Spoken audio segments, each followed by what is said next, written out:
Okay, yeah, this is fine ¿Qué for ha the dicho? final project. It'll be interesting to start. Me ha dicho que dura que un día. Un día de la Tierra. 24 horas.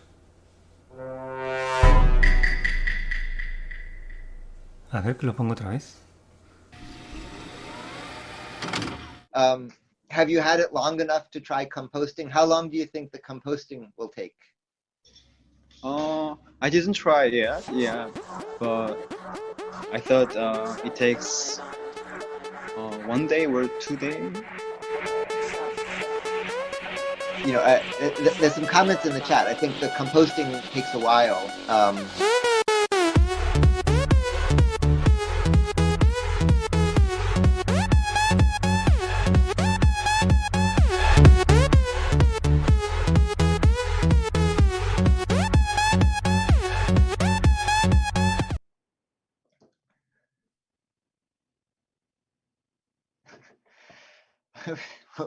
Welcome back to day 4 of the meeting, day 3 of graduation. I don't know why you watch me. I think you should all just watch Fran and Norella. They're much more entertaining. So we had Fab Academy graduation. We had Fabricating graduation. One more round of Fab Academy graduation. And as a coming attraction, we just came from an Academy meeting where we met on a number of exciting new classes coming. Fabricademy starts again this fall. There's an exploratory class on Agricademy. There's a substantial new program coming on design, and not just how to design, but why design, educational programs, and new ways to compose all of this content, this coming attractions. So for today, what we're going to do is a number of students have their brief comments, which I've really been enjoying. Again, when we were all in person, just everybody marched across the stage and was a face and we shook hands. Here, we're really getting to know them with these comments. That's something we'll keep doing. And then there's a large number of students where we weren't able to get the comments in time, and we'll zip through their slides. And we'll end with the sophisticated process of sending the diplomas globally and a global celebration. And so with that, Norella and Fran, can you start the students' comments?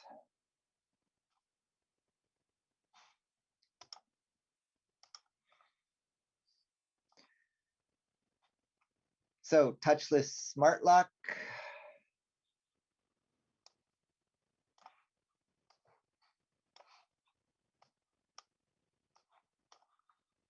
Luis from Costa Rica, a fab trap.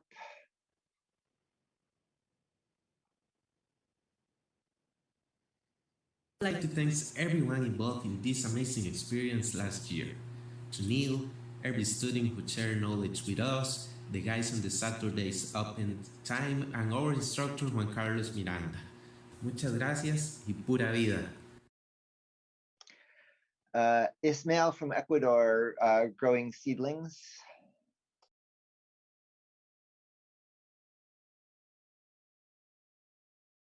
Thank you, FAB Academy. I'm happy with my final project results, and my home garden does too. Another Ecuador, Roberto, an exoskeleton for rehabilitation.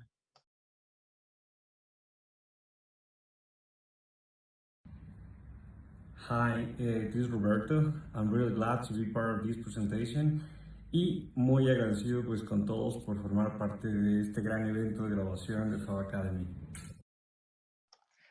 Another Ecuador, Jeffrey, a sustainable bus stop, planning a large-scale project.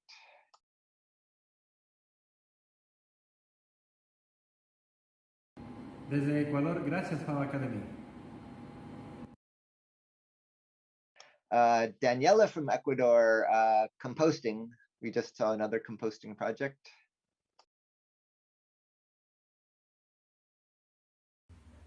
Gracias.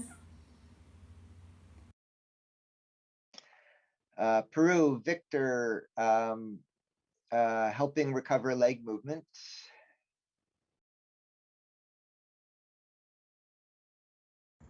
Hi, thanks. I'm really glad to be part of the family. Barcelona, Isabel, pink tomatic printer.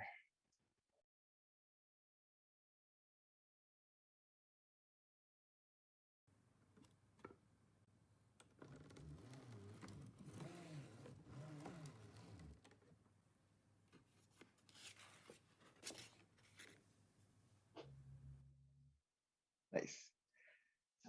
Kurt from Barcelona, the pager for the printer.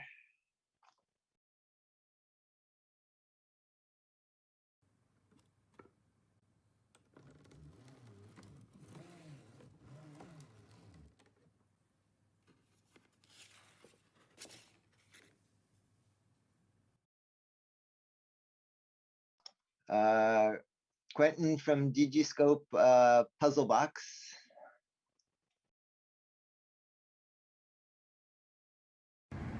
With this FAB Academy program, a new world opened up to me, and I'm really proud to now be part of this Fab Lab community. See you down the road. À bientôt.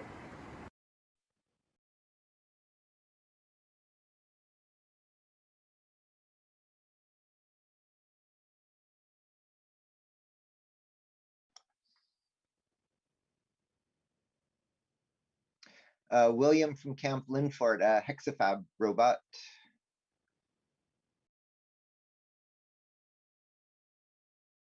Thanks for the opportunity to learn so much.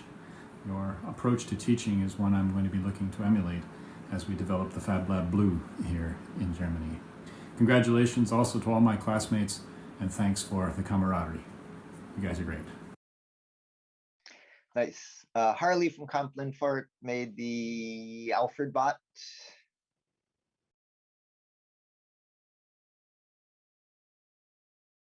Thank you so much. Muchas gracias a las personas que me apoyaron, que sin su ayuda esto no hubiese sido posible. Este reconocimiento, este diploma es gracias a ustedes.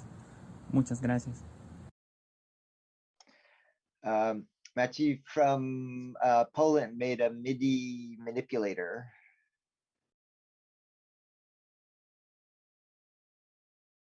Hello guys, greetings from Fab Lab from Poland.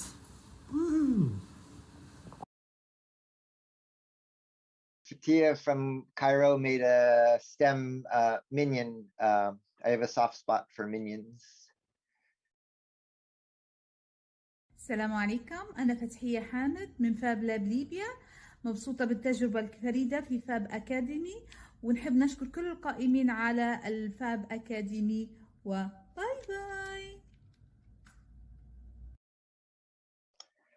Ahmed from Egypt, a voice learning puzzle.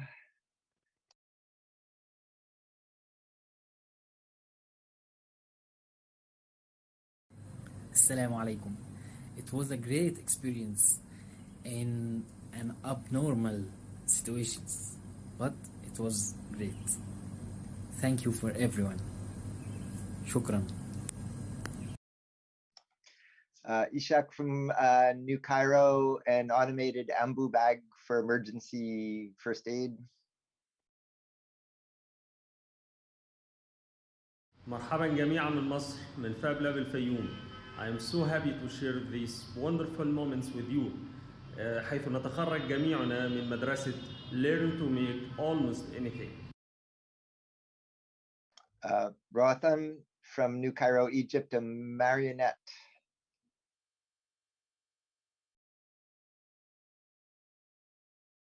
Amro, I'd love to show my gratitude to all that I've earned on my journey throughout the academy, which are knowledge, friends, and confidence. Lots of love and dua to all of you everywhere.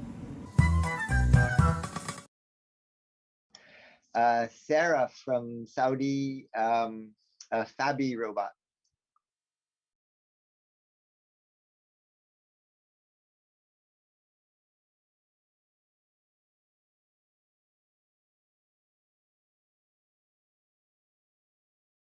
Nara, a collaborative project from Saudi, from talents on the robot.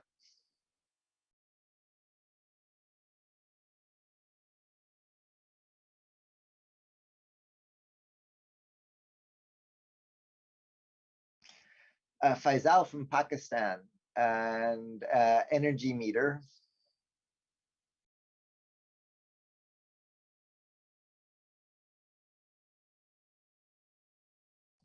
Biev from Vegan Ashram, BJ, edible oil temperature controller.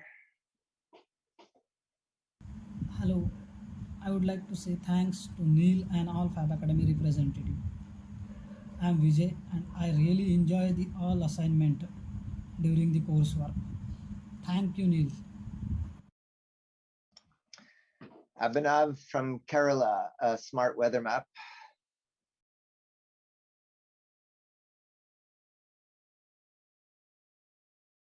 Fab Academy 2021 has been a roller coaster ride, but I made it through. Thank you. Nandi Namaskaram.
Andrea from FCT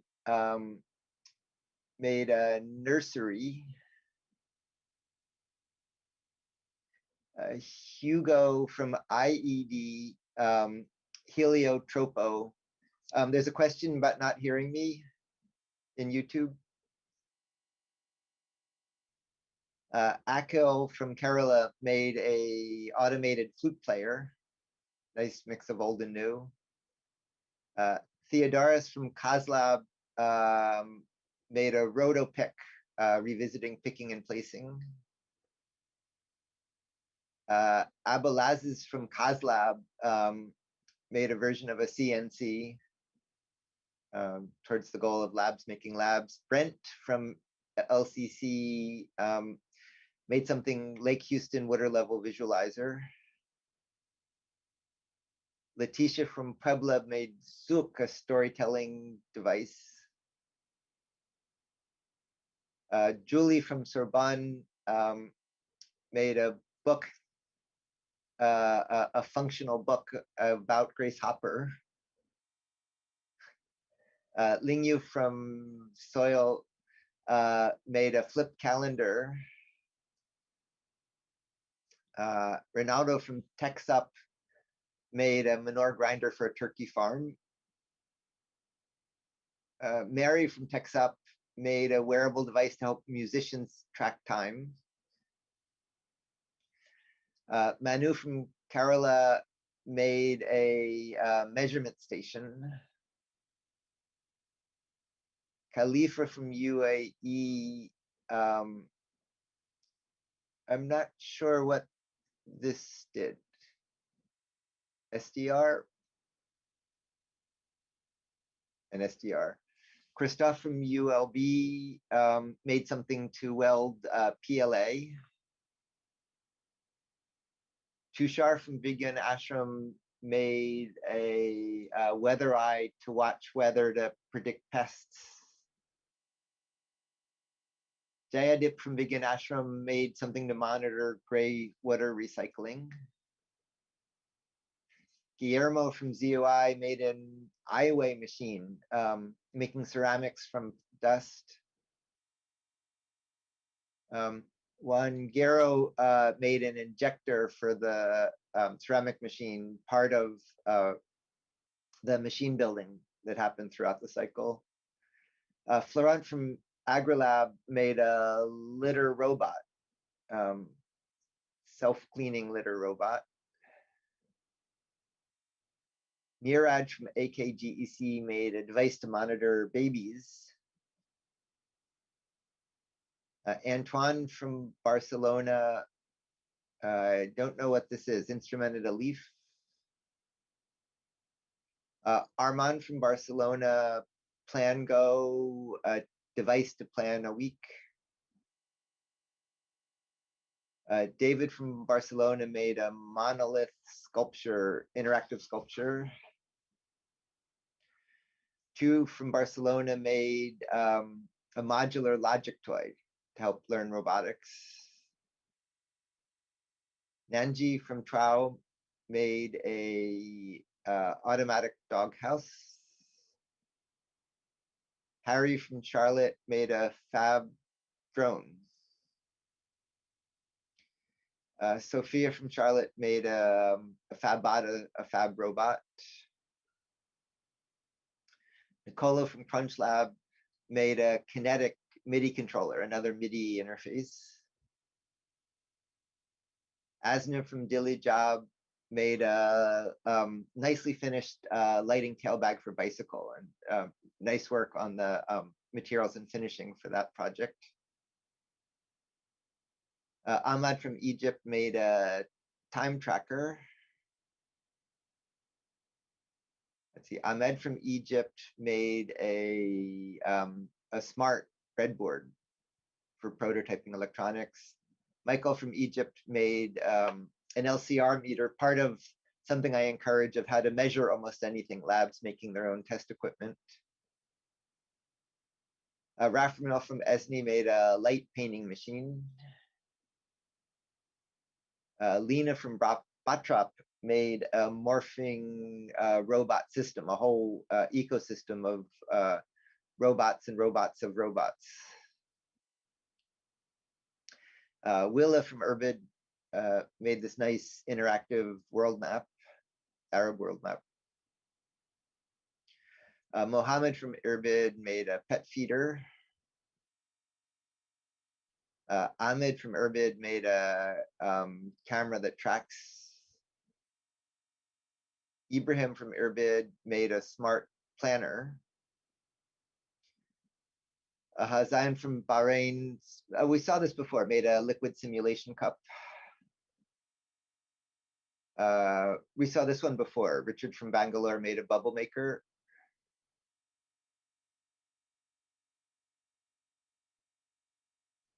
And good, and I think we're back to me. And so that is the graduates in this cycle.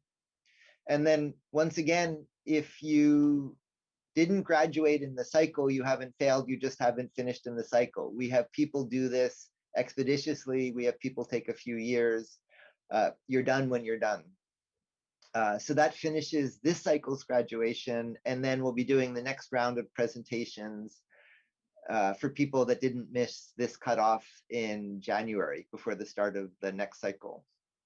And so now I'm going to bring out my advanced, sophisticated, high-tech apparatus. Locked in this device is the power to create and send diplomas all around the world. It's a more advanced class to explain how it works. So it's technical. And so I'm now going to activate the apparatus.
And so with that, the cycle is done. I'd invite everybody to unmute, cheer all the graduates and the instructors and the evaluators and Luciano and Julian and the staff and Adrian and the Saturday session and Sherry and everybody who made, and Norella, everybody who made this possible. And so let's applaud all of them, and we'll see you down the FAB road.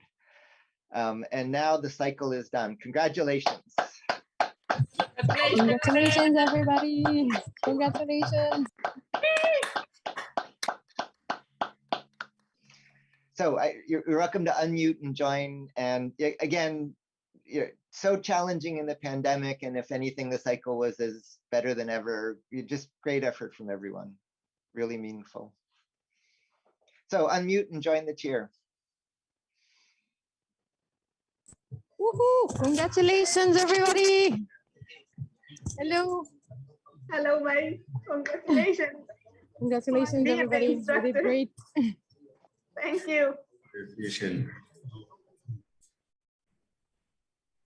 I can see Ishaq, Fathia, and Mansour. They're my FAB Academy mates. How are you? Fine. Congratulations for our colleagues, and seriously, this is the amazing journey and the amazing celebration. It was. It was. شكرا جزيلا لكم كلكم. ألف مبروك لكم يا شباب. الله يبارك فيك يا فندم. This is congratulations in Arabic for those who don't know. Yes. Thank you, May. Thank you, Fataya. Thank you, everyone. It's been an amazing journey, and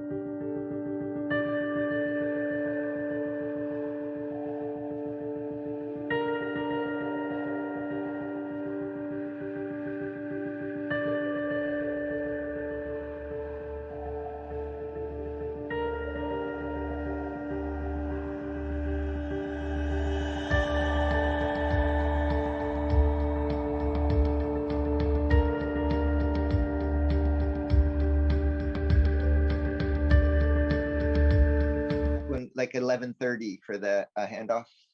Okay.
Bonjour. Bonjour le monde. Hello world. It's Thursday, August 12th, the fourth day of the FAB16 conference. We're broadcasting today from the brand new Fab Lab called The Hive at Cambridge Public Library here in Cambridge, Massachusetts. So I'd like to introduce Emily St. Germain. Hi, Emily. Hi, everyone. Emily's a former Fab Academy student, and her team opened up this lab, what, just last week? Yeah. Yeah, that's pretty cool. So welcome to the network, Emily and the Hive team. I think we'd like to start this morning with a little motion. It's time for Fabricize. So today's Fabricize is from India. So ready, set, go.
So we have a few announcements to make this morning. The first is congratulations to this morning's Fab Academy graduates. It's quite an accomplishment, and we are so proud of you. And that's, I think, it for Fab Academy and Fabricademy this week. So congratulations to all of you. Next, we'd like to talk just a little bit about the Scopes DF project. We'll be debuting a fresh new look for the website later this month with over 250 open source lesson plans for K through 12 digital fabrication. We've got 1,000+ members now, and it's for those of you who are using it, you know it's a great resource for educators, fabbers, and anybody really who's interested in fab education. So please visit scopesdf.org and join the community of practice. Also check out the Fab Educators Network, which is on Facebook on live.fablabs.io. And to celebrate our International Education Day, Scopes will host a virtual International Fab Educator Summit on January 24th, 2022. So check the Fab Educators Network or scopesdf.org for more details on registration and session proposals. Now, this next announcement, I'm going to have my colleague here, Rebecca Ottinger, make the announcement, so hold on.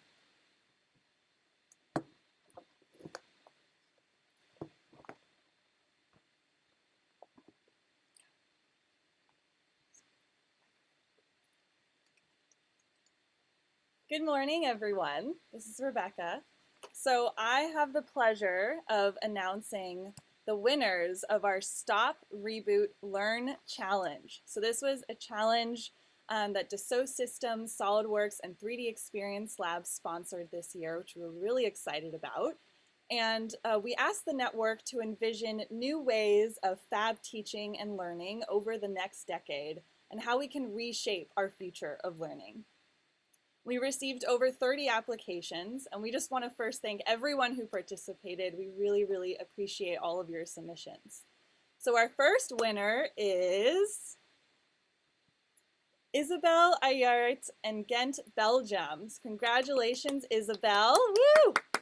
Isabel coordinates a makerspace in Ghent, Belgium, and has noticed a gap in learning tools for children and youth with autism, and really wants to understand how the learning and teaching environments can affect one's stress levels. She wants to research what stress factors influence the learner and wants to make a fabric and sensor-based system that measures things like heart rate, temperature, and other variables that can change when you're in an environment that can be difficult. This topic is really close to the heart of SolidWorks and 3D Experience Lab. And in fact, one of the first startups that 3D Experience Lab Boston selected for their acceleration was Leka, a toy robot for kids with exceptional abilities. Dassault Systems as a company really believes that the only progress is human and is really aligned with this vision of the team behind this amazing project. So congratulations, Isabel. She also took Fab Academy this past year. So she's going to be taking Fabricating to really further this idea. And so our second winner is, if you can hear my drum roll, Ricky Bongani Masuku from Harare, Zimbabwe. Ricky is an industrial designer in Harare and has been working on a product that he calls Project Roko, an affordable, open-sourced, solar-powered, smart water pumping mechanism that could be built by its own community members, providing the skill sets and tools to the community that they need to support themselves using locally sourced material. The Fab Academy program is going to help Ricky realize some of the systems of the water pump that are still in development and give him the opportunity to connect with our lovely Fab Lab network. So please welcome him with open arms. Dassault Systems has been named as one of the most sustainable companies in the world for years in a row. In December 2020, Dassault Systems Global CEO and Vice Chairman Bernard Charles announced the Water for Life initiative as a cornerstone of its commitment to sustainability. Project Roko, building this water pump that really helps their community, resonates with the company's vision for a future built on sustainable innovation, and we're really excited to see what Ricky is able to build. Congratulations to both of you. As winners of this challenge, Isabel and Ricky will each receive a scholarship to Fabricating and Fab Academy, and we want to congratulate them and welcome them. So please, everyone, give them a really warm welcome. Congratulations. And now I will pass it back to our MC, Sherry. All right, thank you, Rebecca, and thank you, SolidWorks. Let's look at what we're going to do today. So this afternoon, we've got a bunch of sort of theoretical talks and discussions going on. There's STEAM Education Thumb Finger Art Workshop. There's the Exploring Racial Equity Around the World Workshop, which we highly recommend and would love to see you there. The TSENC and the Mid-FDM and Fabulaser, a replicable machine kit for Fab Labs, the Scopes DF Education Report, FREP circuits, as well as She Makes. There are going to be great workshops by those groups.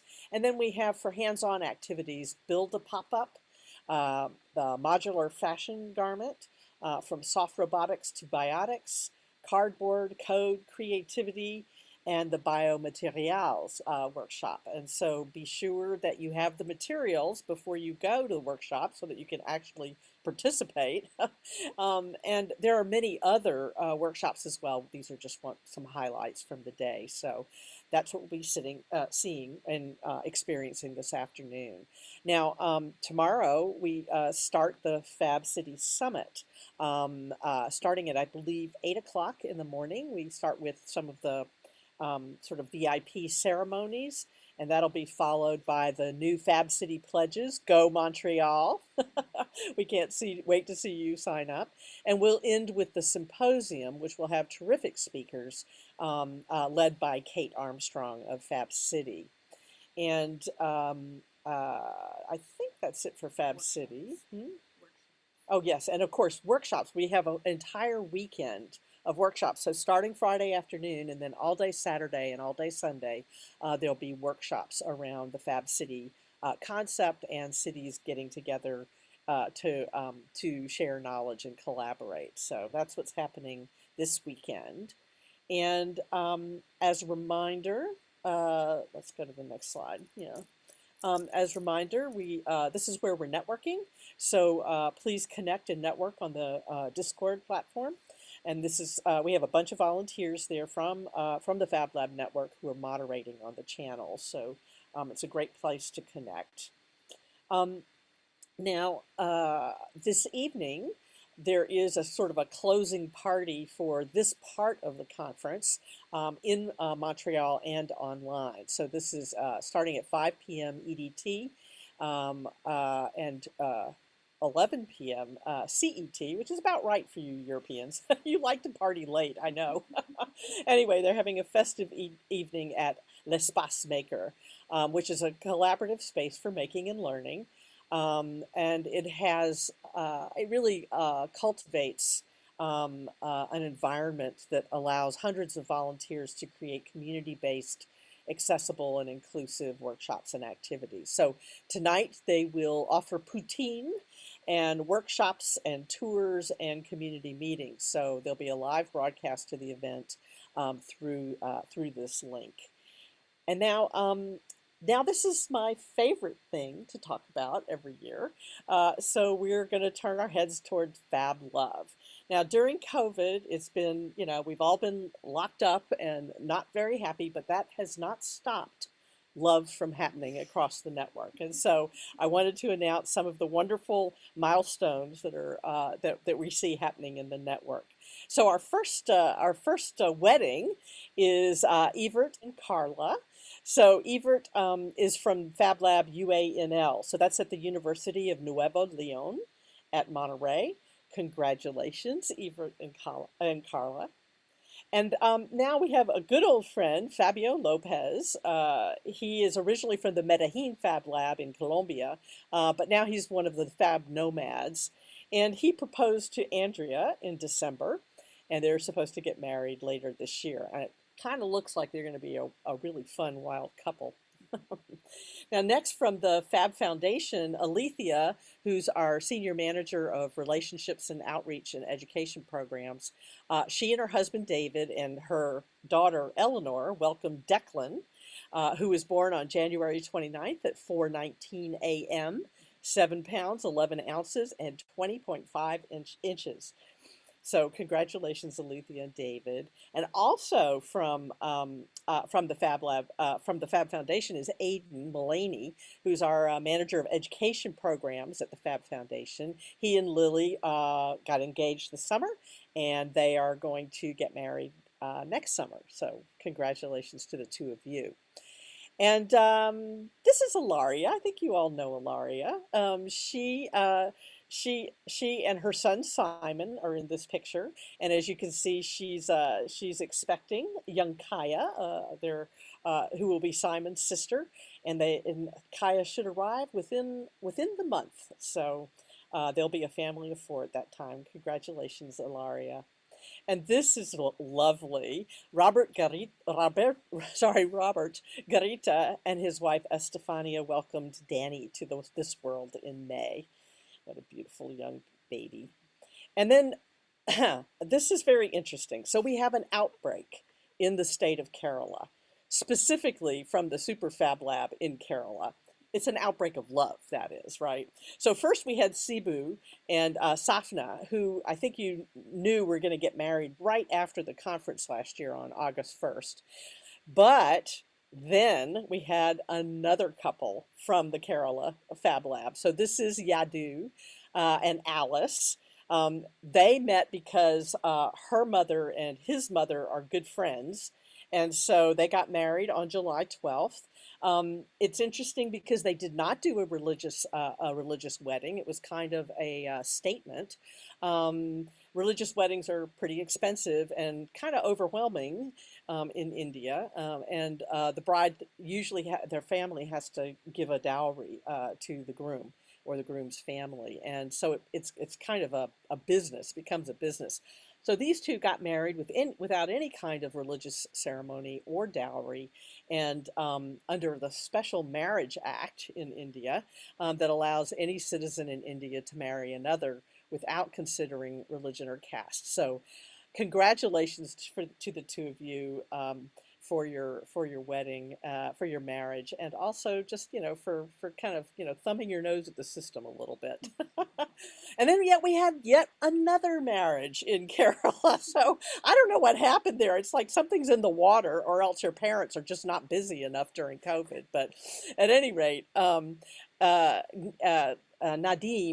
married Nika. And Nika is the 10th medical doctor in their family. So between the father and the siblings and the in-laws, and the way they met was that Nadim was working at the Kochi Fab Lab on a fine weekend, and his parents gave him a call and said, "Come on over. We've got somebody you want me to meet. We want you to meet." So anyway, that's how it got started. Now they're married, and our congratulations go to you. I wish that all the world would have this kind of contagion. It's a lovely contagion. And now I have one last special Fab Love, and that is Fran and Muncie. So this event marks their second anniversary, and the pandemic kept them separated for more than a year. But she's visiting right now in Spain, and after let's see, I think Fran had to jump across four countries, five painful PCR tests, 3-hour screening in Homeland Security, and 2 quarantines to meet up. And so anyway, they're celebrating their love and passion for digital fabrication with wine and sunny beaches. So congratulations to you too. And now a different kind of celebration and reflection. This is this is in memoriam for Chris Stuck. So on March 3rd this year, we lost Chris Stuck, who was a good colleague. He's a wonderful father and an extraordinary husband, and also a maker and a crazy NASCAR driver. Chris drove all of our mobile Fab Labs across the country, to Texas, to California, to Pennsylvania, to Mississippi.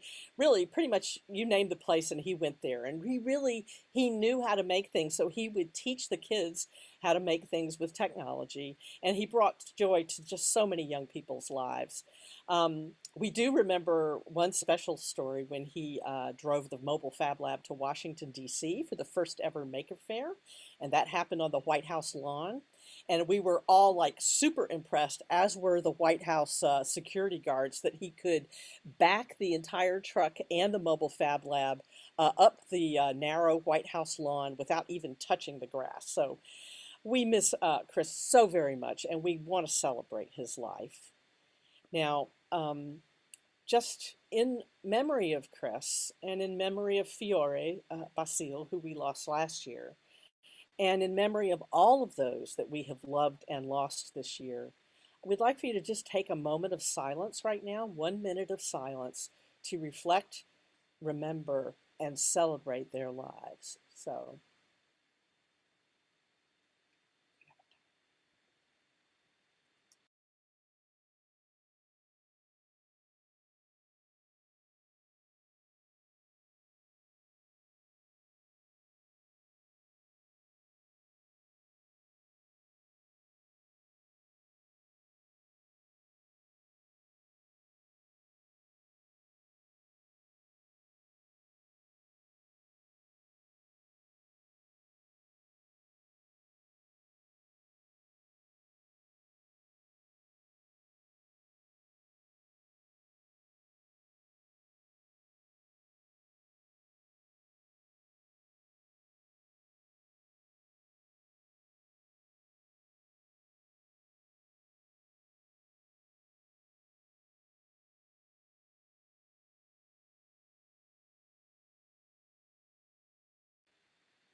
Thank you. Thank you very much in memory of all of those that we have loved and lost.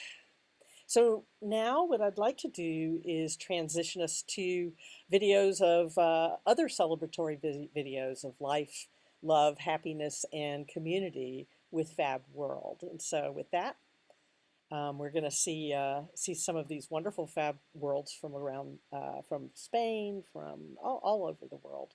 So stay tuned.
Mi nombre es Diego Miguel Ortiz, participé en el proceso de co-creación facilitado por el Fab Lab de Barcelona, aquí en el barrio de Poblenou, y formo parte de Remix el Barrio.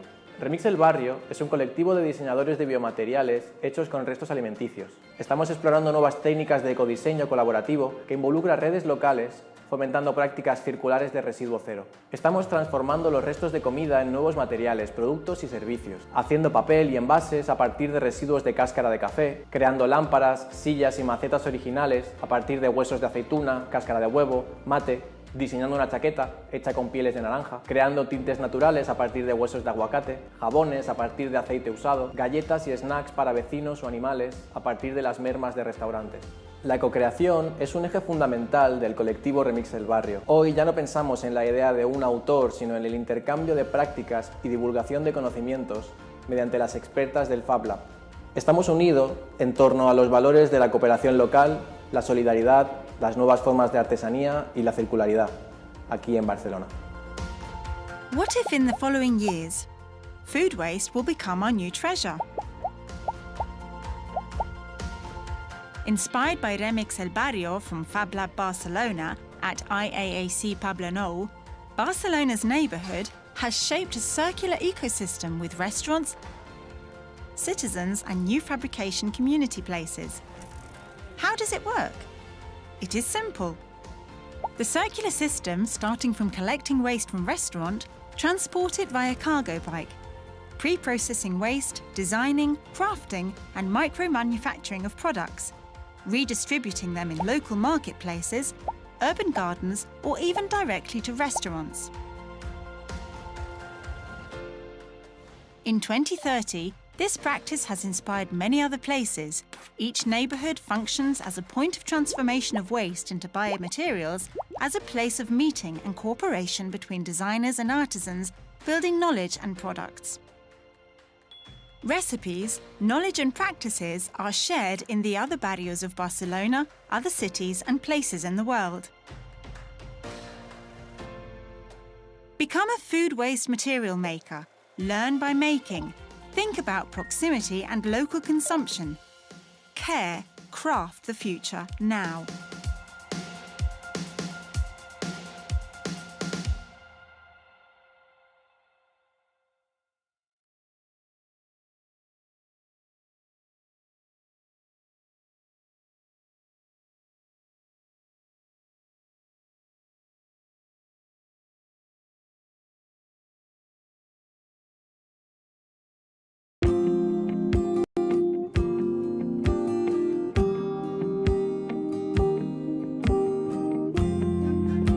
How do we use these technologies in a way that benefit us and don't get ahead of us? You know, we're not trying to create a dystopian world, right?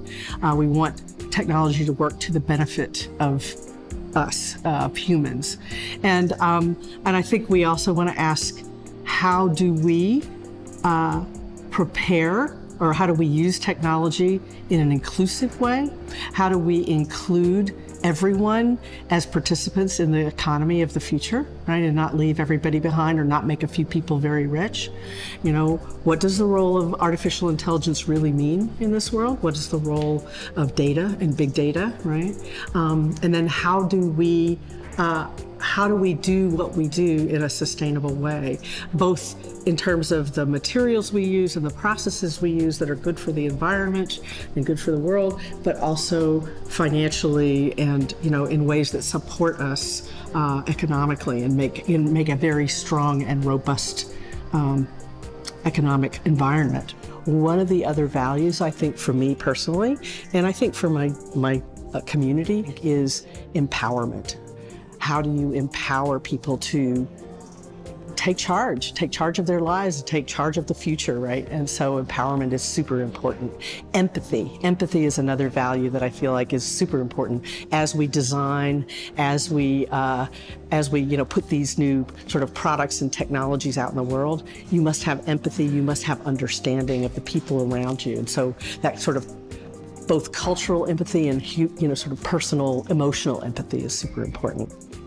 One of the core values is using technology as a platform for change or a platform for good, right? Because, we've made a lot of people rich through technology development in the past, right? In terms of the computational era, right? A few people got very rich. We don't want to do that again. As digital fabrication, spreads and as technology development, accelerates, we really want to give everyone access. So it's about democratizing access, right? We are a community of practice, right? We are a community of change makers. We want to make change in the world using technology as our platform, right? And so we're already posed for inclusion. We just have to be now more intentional about it. And so, my personal goal is to kind of get into the design process across the network. That idea of inclusion, even though we are already inclusive, I think we could be more thoughtful and better about inclusion. And inclusion can be economic inclusion, it can be racial, it can be cultural. I mean, there are just so many ways that you have to think about inclusion. And I think as a network, we really need to look at our values that way and figure out who is it that we want to include, or is it really about each of our communities?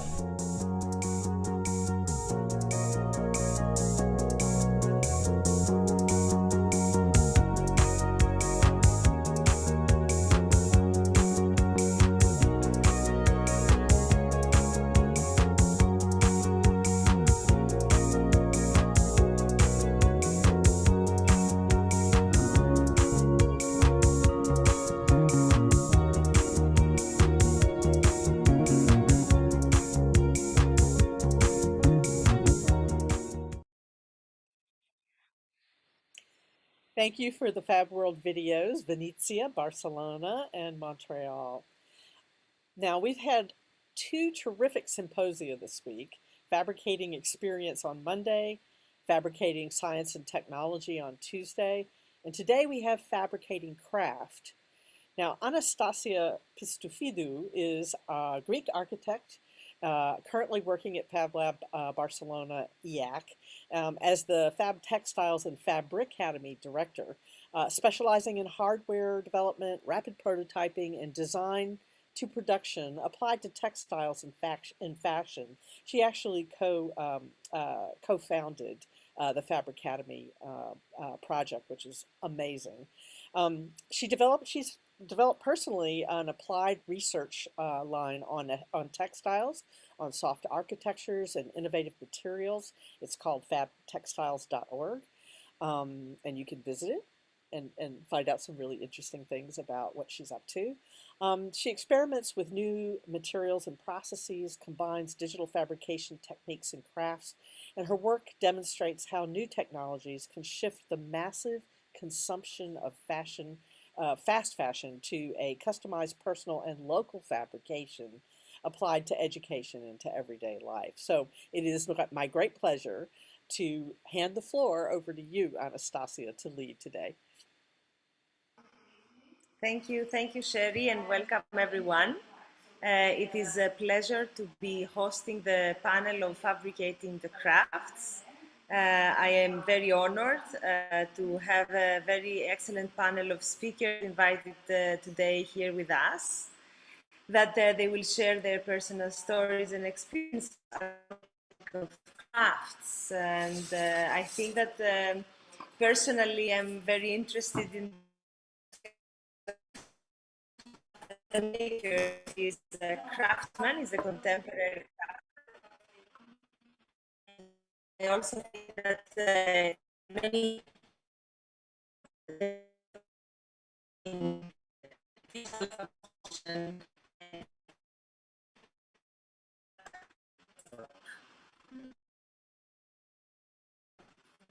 There is a lot of convergence between digital and crafts.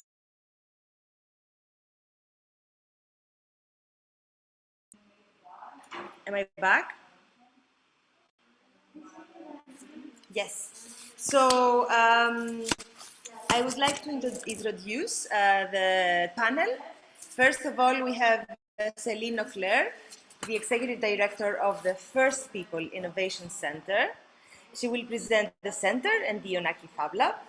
Then we have Andrea Desso, a visual artist and an associate professor of the Rhode Island School of Design. And then we have Paul Sakaridis, Executive Director of Haystack Mountain School of Crafts, together with his colleague James Rutter, Technology Director of Haystack Mountain School of Crafts. So welcome everyone, very nice to meet you all. I would introduce first the first speaker that will be opening this panel. And Céline is the co-founder, as I said, the director of the FPIC, First People Innovation Center. It's an organization that supports social and technological innovation with and for First Nations, Inuit and Métis people. Dr. Claire is also the senior manager of the Yonaki Fab Lab, the first Aboriginal Fab Lab in Canada. Since the creation of this Fab Lab in 1818, CII has set up a Yonaki Fab Lab that conducts Aboriginal communities at Atikamek Fab Lab that trains youth from Atikamek territories and women Fab Labs that significantly targets Aboriginal women in Quebec and soon Aboriginal Fab Lab in Ontario and another new in New Brunswick. So, Dr. Céline, you have the floor. Welcome.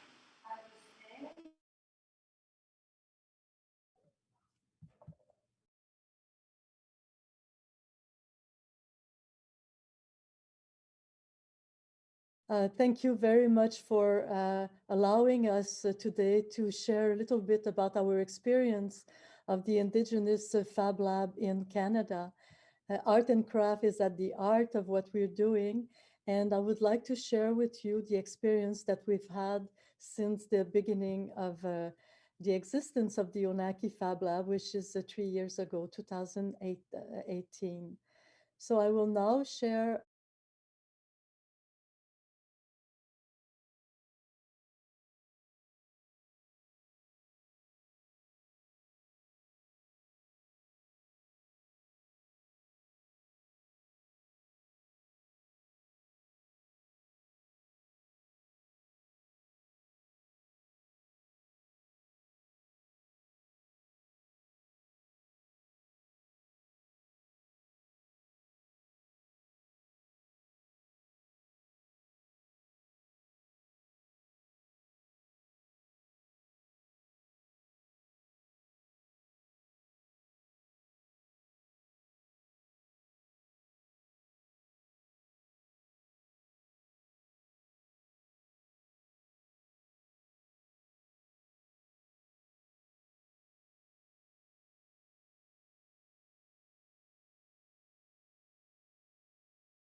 Okay, so sorry about that. So yes, the First People Innovation Center is an organization that we founded in 2012. And the goal of our organization is very much to support innovation, be social, technological innovation, with the First People in Canada, the First People being First Nations, Inuit, and Métis. So we did support various innovation with women clientele, with the youth, and with elder. And in 2018, we do create the very first Indigenous Fab Lab in Canada. And the role of the Indigenous Fab Lab was to bring out the full potential of young Indigenous people who left the school before graduation. It's very important for us to have a powerful tool that would bring innovation and tradition together, so we can support the growing of the Indigenous youth. For us, the Fab Lab is much more than a fabrication laboratory. It is a place where we provide the youth with a culturally safe space where they can rebuild their identity pride in the context of the 21st century. As we know, there's been quite a lot in the Canadian history that now is getting out to the people. There's been a lot of stereotype, a lot of myth around the First People in Canada.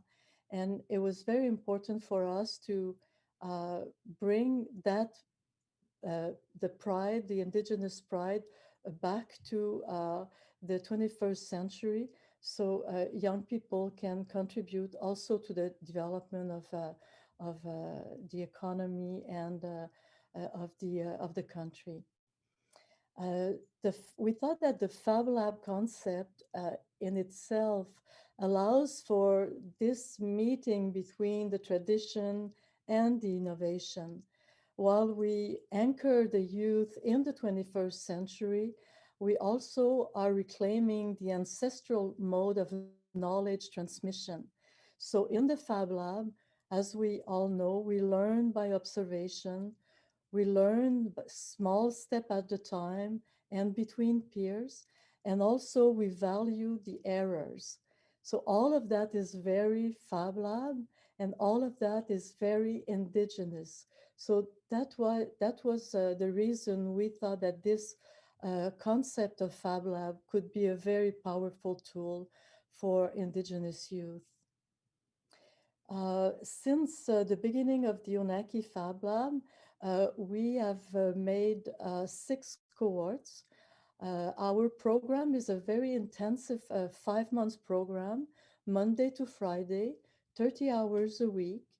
And we have, up until the beginning of the program, we have a rate of success that range between 76% to 96% of success. So that means between 76% and 96% people that graduated, they completed the entire intensive 5-month program. It is quite a success according to our funder, who found other type of approaches for the same clientele. Normally, the program in Canada for young people who've left school, they can reach the percentage of 20 to 30% of success. So the Fab Lab approach has been proven to be very, very effective. Another very positive outbreak of the Fab Lab is the fact that we produce, if I can use this term, our own instructor. So within the Fab Lab, we hire the most dedicated participant and we train them into assistant instructor. So they after the graduation, they become themselves trainer to the next cohort. So that in itself, it's a very, very stimulating result of the concept. However, we have seen right from the beginning of the Unaki Fab Lab that it's very difficult to reach out to the indigenous youth in remote community. So very soon in 2018, we created a nomad Fab Lab. So it's a Fab Lab that goes for 6 week stay in the community, and they generate interest. At least that was our goal. It was that the Nomad Fab Lab will generate sufficient interest so the youth could come to the fixed Fab Lab, the Onaki Fab Lab, and take part of the long program. In fact, we very first from the first Nomad Fab Lab, we have seen an unexpected result. The chief claims fixed Fab Lab after the passage of the Nomad Fab Lab. So instead of having them sending us cohorts in town, they'd like to have in their own nation, for all the communities of the nation, their own Fab Labs. So we are creating right now a network of indigenous Fab Lab in territories. In addition to the Onaki Fab Lab, we've created last year, the Wawakte Fab Lab, which is in the Atikamekw community. We've visited the 3 Atikamekw communities with the Nomad, and right after the Wawakte Fab Lab was established, and they are at their second cohort as we speak. This year, we are exporting also other fixed Fab Lab in the province of Ontario, and next year to the province of New Brunswick. Another lessons learned from our early experience was the fact that indigenous women in the mixed Fab Lab do not take their rightful space. And for us, this was a major concern. We wanted the woman to be as present in the day-to-day conception, fabrication. So because of that reluctance, to take their rightful space, we turned to our government and we convinced them to support us in developing a concept that will be entirely devoted to the feminine needs, the feminine realities. So as we speak, we are working with Anishinaabe women in Quebec, and we are developing with them the entire new concept that we don't know exactly what it will be, but the women themselves will construct their own concept of feminine Fab Lab over the course of the year.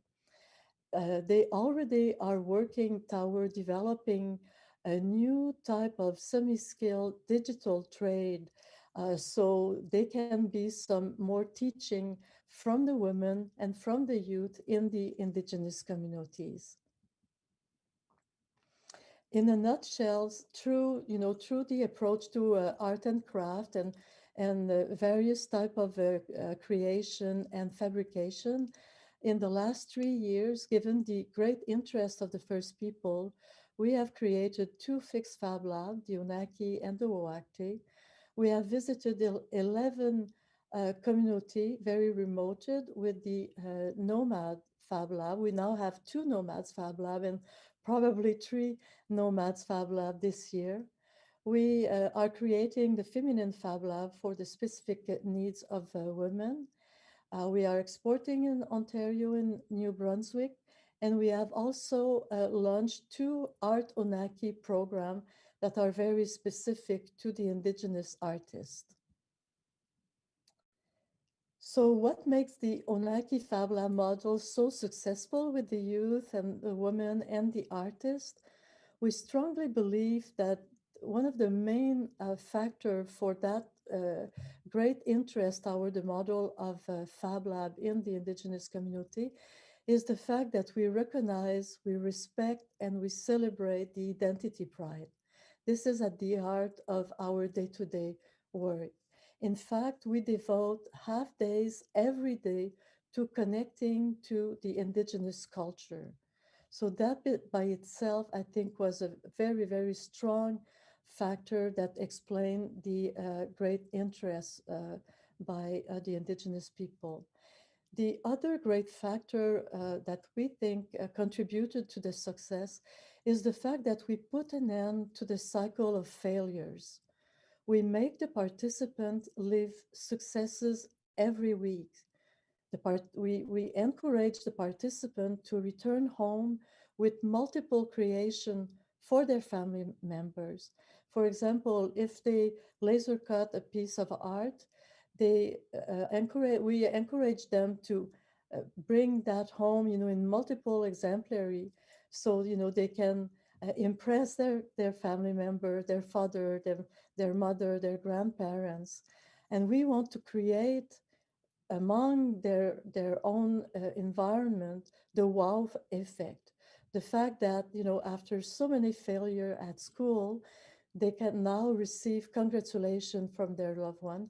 They can finally receive recognition of their full potential. And I think that explains as well very much the success and the interest for the model. Succession of failures shatter people no matter where they come from, that we know for sure. And the Onaiki Fab Lab experience clearly show that it's not the indigenous youth who failed in school, it's rather the school that failed them. So the Fab Lab model for us, for the entire First People in Canada, is much more than a fabrication laboratory. It's what we've seen with the Onaiki Fab Lab, the Nomad Fab Lab, the Feminine Fab Lab, the Wawakte Fab Lab, the Ontario that are in developing, and New Brunswick as well, and also the Art Onaiki program with the artists. So we want to thank very dearly, very profoundly Neil and the thousands of innovators that follow Neil's concept in order to bring thousands and thousands of community in the development of the 21st century. Miigwech, thank you, merci. I will now stop sharing my presentation.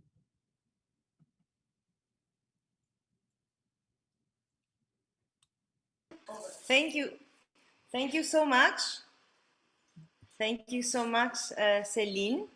I really enjoy your presentation because, of course, we have in the Fab Lab network, we have a lot of women, and I really like the approach that you have also for the Onaiki Fab Lab. And I would like to ask you very, very quickly. I like the fact that you talked about failure. And I think that the concept of failure is something that we should eliminate from our culture.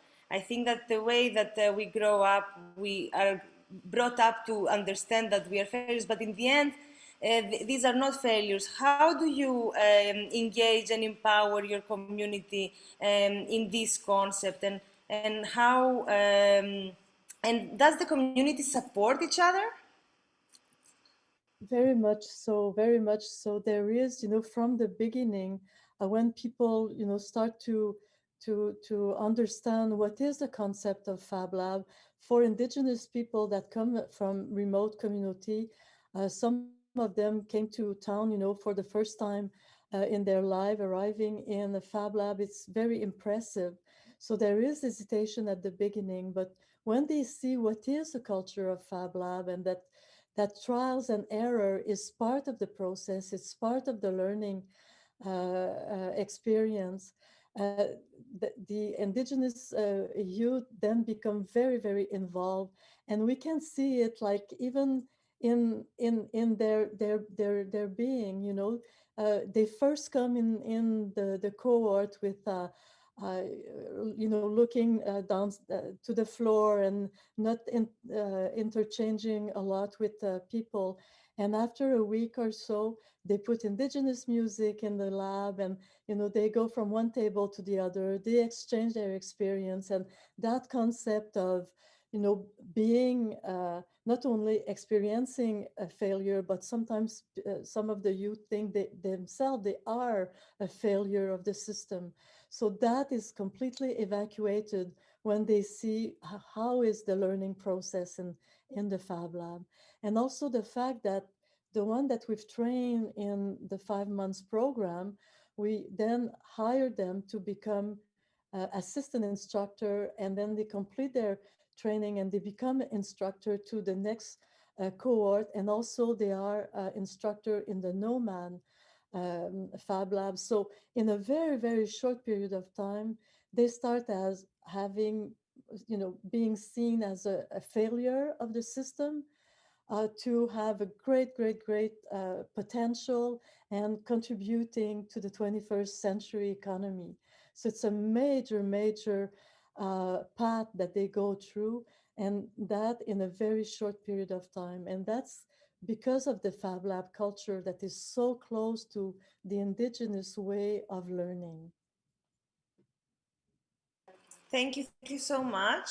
I would like also to invite all the people that are watching us to post their questions on the YouTube live, and then we can transcribe them here so that you can directly ask the presenters the things that you would like. And I think that I will keep more questions. Of course, I have a lot more questions for you, but I would like to also hear the stories of the rest of the speakers, so that then we can all together have a discussion later on. So let's pass to the next presenter, which is Andrea Dejeau. She's a visual artist and associate professor at the Rhode Island School of Design. And she works across a broad range of media, including painting, drawing, artist books, embroidery, cut paper, animation, sculpture, site-specific installations, and public art.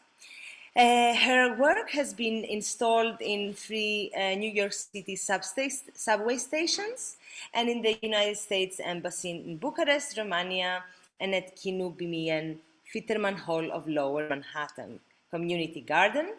And her work, her mosaic, is in New York City subway, and it was recognized as the best American public art in 2007 by the Americans for the Arts. So wow, that's an amazing work, and I think that it is very, very intriguing to hear from you about the fabricating crafts, about the role of crafts and its convergence with digital fabrication.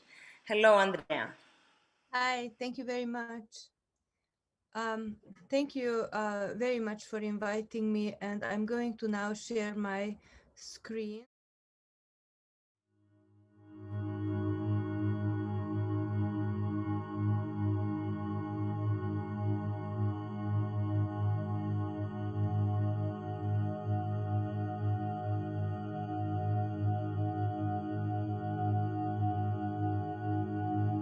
Yes.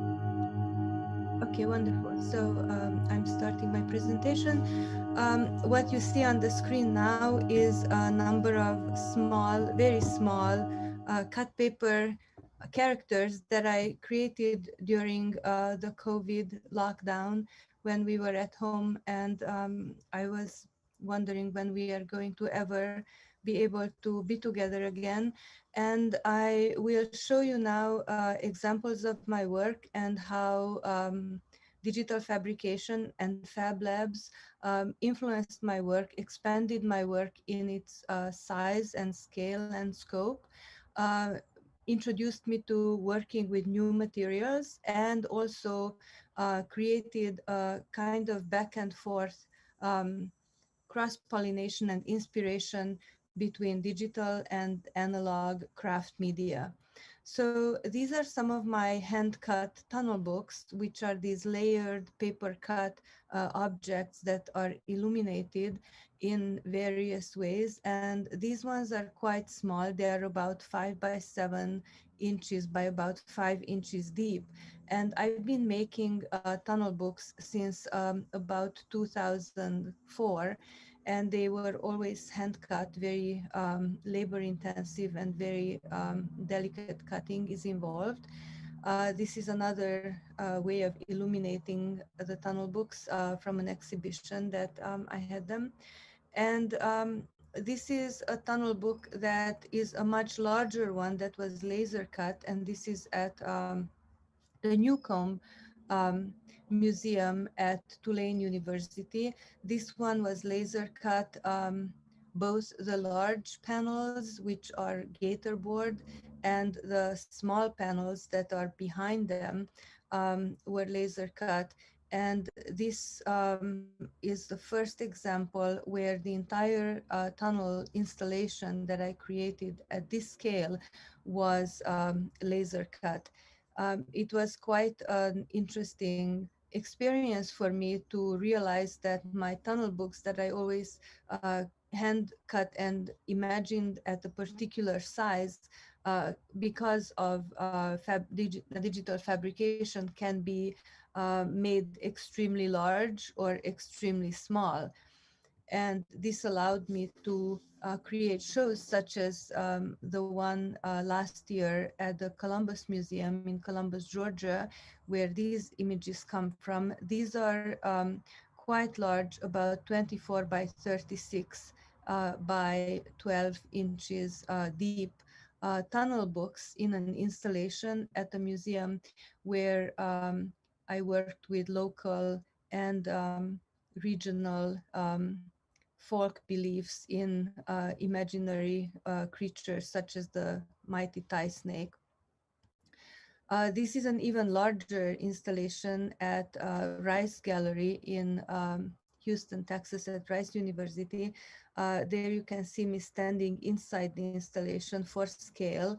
It's an installation that was site specific, and it was working with the idea of imaginary travel. And these are some details from that show.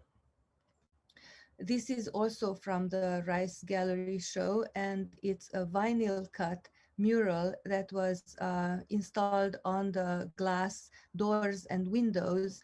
Originally, we created this to cut down the glare that was going into the installation, but ultimately it turned out that these laser cut murals were really interesting to me as a new medium to explore. And I will show you later some more examples of how they worked on walls. So this one is one of my subway public art, permanent public art projects. This one is in Brooklyn, in Bensonhurst. And this is a laser, basically, yeah, it is a laser cut and welded stainless steel railing system. And this project would not exist without me having been exposed to the laser cutter using paper for it. I never used metal in my work before and was very intimidated by it. And the only reason I even bid on this project and created a work to compete in as a finalist was because I realized that the laser cutter that cuts metal is actually a larger and more powerful version of the laser cutter that cuts paper, which I was familiar with from digital fabrication settings.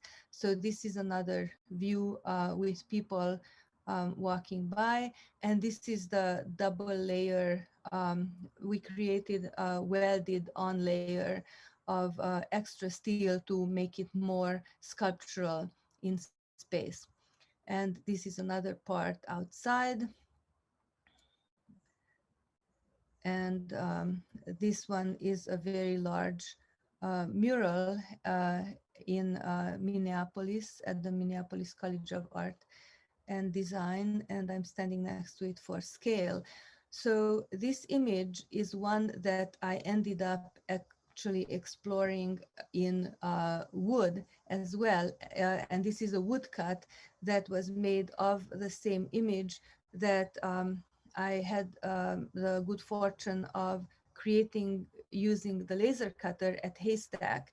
And it was one of those situations where I wanted to create woodcuts, but I didn't really know how to cut wood.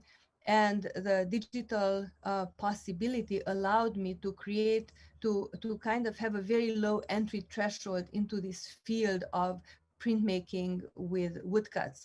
So at Haystack, I was fortunate enough to be able, during one of their conferences, use the Fab Lab and work with adventurous enough people, including Neil, who would help me create this file and make it possible for me to print, even though I didn't know how to cut wood.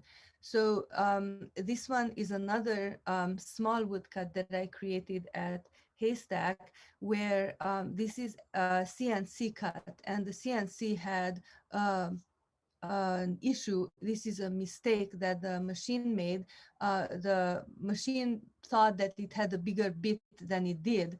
It had a smaller bit, but it cut as though the bit was bigger. So there were these lines that were left in the path that were marking the path that the drill bit took in cutting out the image, creating this additional printing surface, which I was really intrigued by. And I love this idea of the machine mistakenly, though, creating a drawing that was like reflecting on my existing drawing or image there. And I really wanted to replicate this as much as possible to allow the machine to react to my work and to create a work that I saw as collaborative. So we weren't able to replicate that again. So I was trying to do it by hand and fake it, as though if the machine would have done that kind of drawing around and leaving on surfaces, this led to an exploration of foreground and background. This is another woodcut that I created on the laser cutter using this fake technique. And this is the print that came out of that woman with a forest on her back. This whole woodcut business with having the low entry threshold into woodcutting made me want to try woodcutting by hand. So when people say that digital fabrication is somehow discouraging hand fabrication, I believe that that's absolutely not true. Have I not had the encouragement and the look of the woodcut printmaking that I originally created using digital fabrication and realized what a beautiful surface that printing can create, I would have probably never had the motivation to learn how to hand cut wood. So here I am learning mokuhanga printmaking with Hiroki Morinue, who is a master printmaker in this traditional Japanese printmaking technique in Hawaii at the Donkey Mill Art Center, which is a community art center in Holualoa. And here's my cutting on my first wood block print, mokuhanga print. This is a mokuhanga book, a one-of-a-kind artist book that I created using hand-cut woodcut prints, mokuhanga prints. And from there, I went to remember the first little figures that I showed on my slideshow at the beginning. Those little figures were earlier this year at Haystack, enlarged in scale. And for the first time, I was able to use the plasma cutter at the Fab Lab at Haystack. And this is Tanya Crane, a wonderful artist, jewelry artist who helped me cut out my very tiny figures in a large steel sheet. So this was the first time when I didn't have to use a fabricator to cut out my steel, just like when I had the public art project in Brooklyn, but I was able to do it myself at the Fab Lab, which is incredibly empowering and wonderful. Here's Neil with the cutout steel piece earlier this year at Haystack.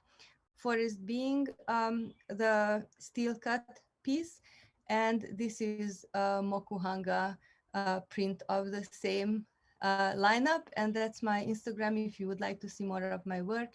I posted there. Thank you very much for your attention. And now I'm going to stop sharing my screen. if I can figure it out. Yep, I get it. Thank you. Thank you, Andrea. Thank you so much. Your work is so inspiring that I think so many people will be inspired by your work.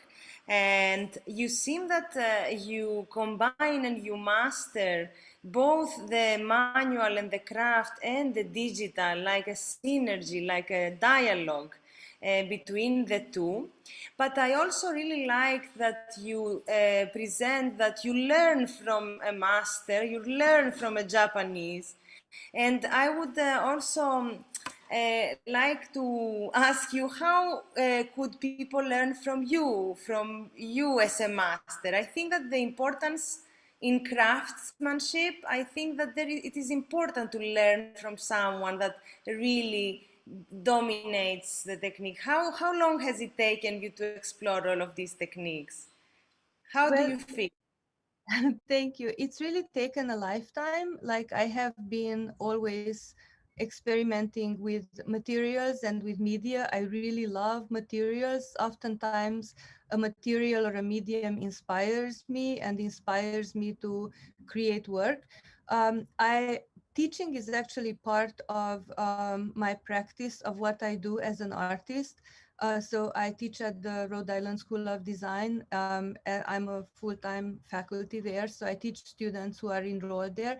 But I also often teach in craft schools, in craft programs, or at various places in the country and abroad. So I have taught at Penland. I have been doing an artist in residency at Haystack that had also some teaching component. I teach during conferences, and it's important for me that not only the students who are traditional college students are able to work with me, but also people from the community at any age and at any point of their creative life as artists, or as people who don't identify as artists but want to explore a particular craft. Very nice. I imagine it requires a lot of time and perseverance, no? Perseverance for getting to learn the things. One other thing, very quickly, that I would like to discuss with you is that in your examples and in your body of work, you show and you demonstrate a big hope for all the maker movement, that scaling up and producing and having objects that they are they are like final placed in public spaces that they can live for years there, is something very possible. And I would like to ask you, how is this bigger production for you? How are you managing it? Do you have some places that you're, how is the workflow? Yes, so public art projects, in my experience, are typically managed by the artist. So it's after the artist wins a commission, so to speak, is selected for a particular project, they actually are put in charge of managing the fabrication and the installation of the project. So most of my work in the public has been, or in the permanent domain, has been mosaic. So I have a lot of experience with a particular mosaic fabrication teams who are amazing and very professional. And I also work with metal, but I haven't worked with metal quite as much. So right now I'm working on a metal project for Washington, D.C. area. And with that also, the artist is given a very set budget that you can't exceed, and then you have to find a fabricator who would work with that budget, and you have to create the whole infrastructure around that project to happen. And so oftentimes I have done that historically on my own, But on this particular project, I have a project manager because it makes my life much, much easier to have somebody to keep track of all the different streams of the fabrication. And these projects also need a lot of engineering for structural integrity and safety, because they are, you don't want people to fall through these railings or to be blown over by the wind. So there's a lot of different components after a project is even selected that go into making it safe, making it last a long time, and so on and so forth. Make sure that it meets all the standards, safety standards that are important. So I like to work with teams and with fabricators who are professional and great to work with, and I'm always on the lookout for new people and new fabricators in that way. But it's also wonderful to know that I can also cut my own metal. At this point, I know how that's done, and I know how a plasma cutter works. So it suddenly makes things a little much more solvable, or on a personal level, rather than needing a huge production for everything. You are opening so many different topics. It's very, very intriguing, very nice. But before we pass to more questions, I would firstly like to invite the public to send us their question in the chat of the live stream so that we can pass them through. And then I would like to pass on to the next presentation, because then we can have a better overview of the topic of fabricating the crafts. So I would like to invite Paul Sakaridis, the Executive Director of Haystack Mountain School of Crafts. Hello, Paul. He is working from 2007 until 2015. He served as a professor and a chair of the Department of Art at the University of Wisconsin-Madison, and has extensive experience in higher education, administration, and leadership in not-for-profit arts organizations. He has been named a fellow with the National Council of Arts Administrators and currently serves on the board of the Craft Emergency Relief Fund. He is also, in his work, he has a body of work as a sculptor, and he has been included in an exhibition at the Philadelphia Museum of Art, the Denver Art Museum, and the Houston Center of Contemporary Crafts, among others. And he has been the recipient of numerous artist residencies, including the Ragtale Foundation, the Vermont Studio Center, the Watershed Center of the Ceramic Arts, and the Arts Industry Program of Color Company. So, wow. Hello, Paul. Very happy to have you today here with us. Hi, greetings. It's great to be with you all. I'm assuming you can hear me clearly. Okay, good. I'm going to start and share my screen. I'm going to.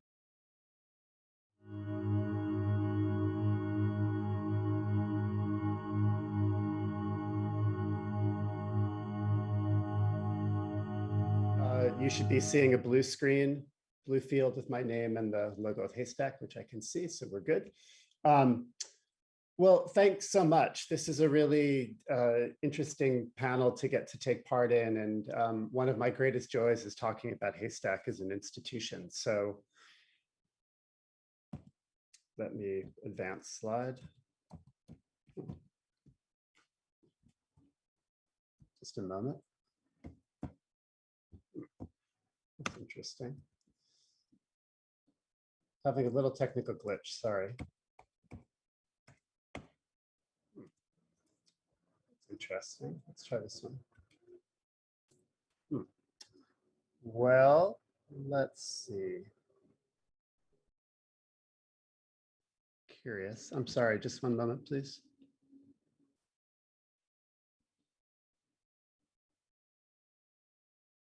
Huh. Well, for some reason, it's not letting me advance.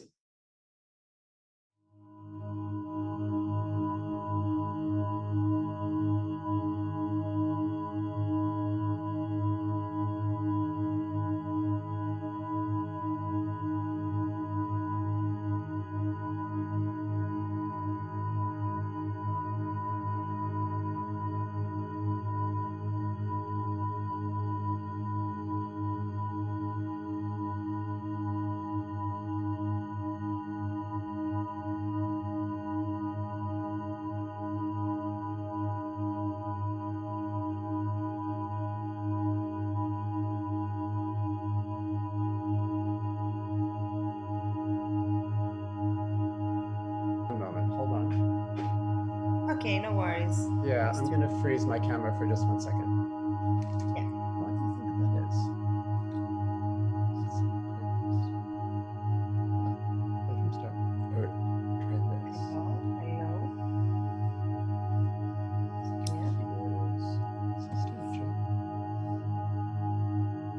Aquí estoy. Oh, I think we may have just gotten it, so just hit enter. Hold on 1 second. No, wait, James, hold on 1 moment. ¿Me oyes bien?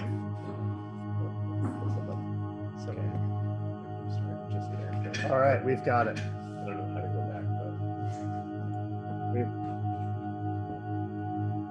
but okay. All right, ready? We're going to start again. Here we go.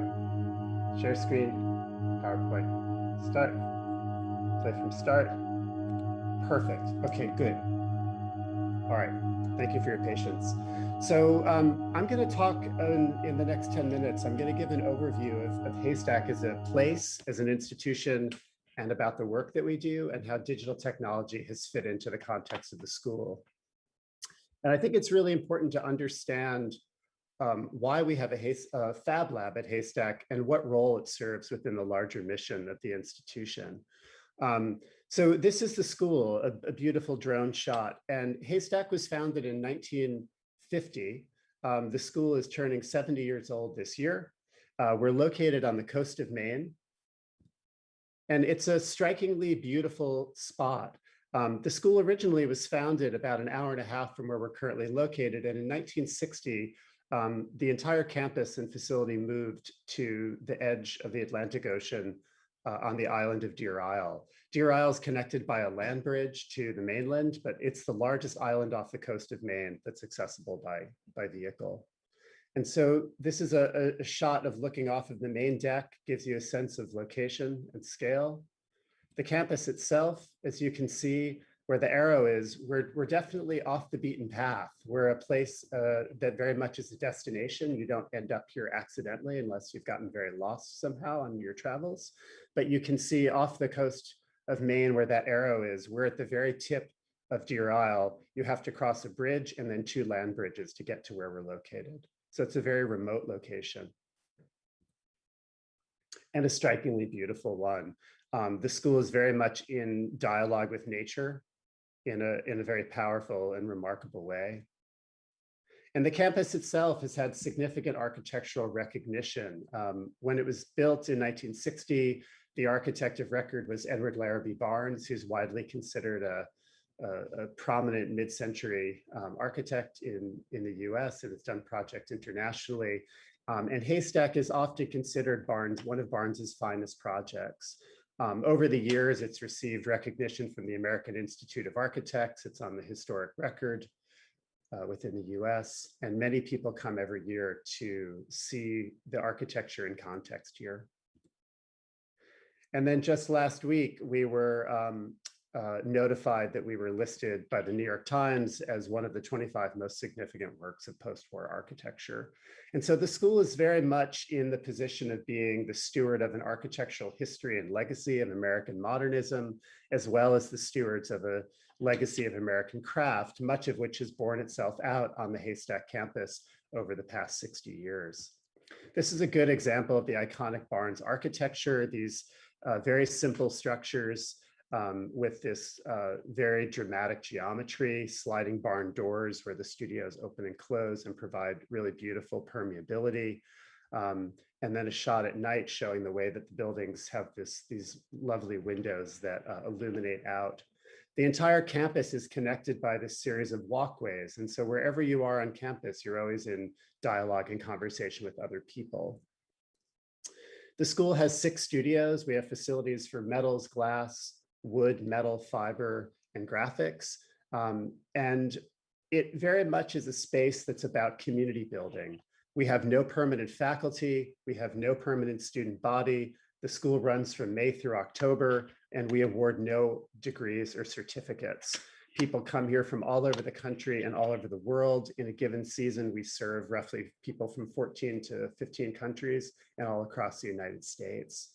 The scale of the school is quite intimate. We can accommodate about 94 people at a time, and we have no intention of ever growing any larger than that scale. This is our dining hall, and a beautiful example, again, of the way that the architecture mediates this relationship between inside and out.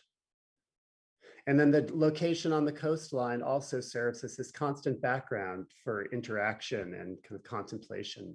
And so these evening retreats of people down to the shore is a really important part of the community building of being here. And at the core, what the school is really about is making. We think of ourselves as not a traditional craft school, but we think of ourselves as teaching through craft-based disciplines. I think this is a very important distinction at Haystack. Part of our job is to look at how we preserve traditions, such as pottery making and glass blowing and weaving, and also how we celebrate the ways in which artists are pushing those boundaries to move a discipline forward. But really, I love this image because it seems to just concretize this idea of careful looking and thinking and understanding the world through touch and materials. And craft is very much a discipline that is about an oral passing on of knowledge. And this is the way we teach and learn. This is Nancy Callan, who's a very noted American glassblower, and she's teaching by making, and she's teaching by using her body. And people learn by interacting with equipment and by interacting with each other. There isn't a manual that tells you how to do this. It's very much an embodied practice. And I think of craft in being so distinguished by that kind of bodily embodiment. You can understand the concept of something, but until your body understands how to do it, it's not really achieved fully. And the school is also defined by tremendous joy. And I think that the experience of the smiling faces as people watch someone else do something that at times is full of wonder and mastery, and at other times is full of unexpected discovery and perhaps one would say failure, is really what's so extraordinary here. And this is an image that I captured one afternoon watching someone observe a glass blowing technique. And I think that this kind of sequencing of someone who's watching a person with great skill, who's doing a practice with their body, that's explaining it orally, that's then being translated through someone taking notes, that then will be re-practiced with their own body, I think is a really powerful idea of pedagogy in craft.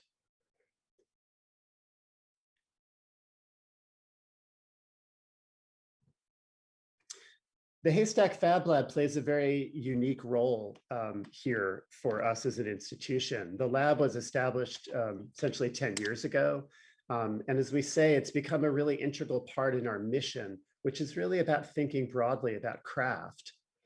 And so the lab is a facility that complements all of the existing studios. The difference is that when you come to Haystack, you come and sign up for a dedicated workshop, but you don't sign up to be in a workshop in the Fab Lab. The Fab Lab is a bit of a hub that connects all of the other studios. It's a place to ask questions. It's a place to look at possibilities. We always have kind of these gurus, as Neil would call them, that are situated in the lab. They come from Fab Labs from all over the world. They help facilitate access to the studio and facilitate access to equipment. And then, of course, in the Fab Lab model, we all know people train others so that they can then train others again. And then my colleague, James Rutter, will talk about some of the models that we've used for this over time and that we're developing now moving forward within our own community. But I want to end by highlighting the fact that, you know, technology at Haystack is a vehicle to asking questions. It's not an end in and of itself.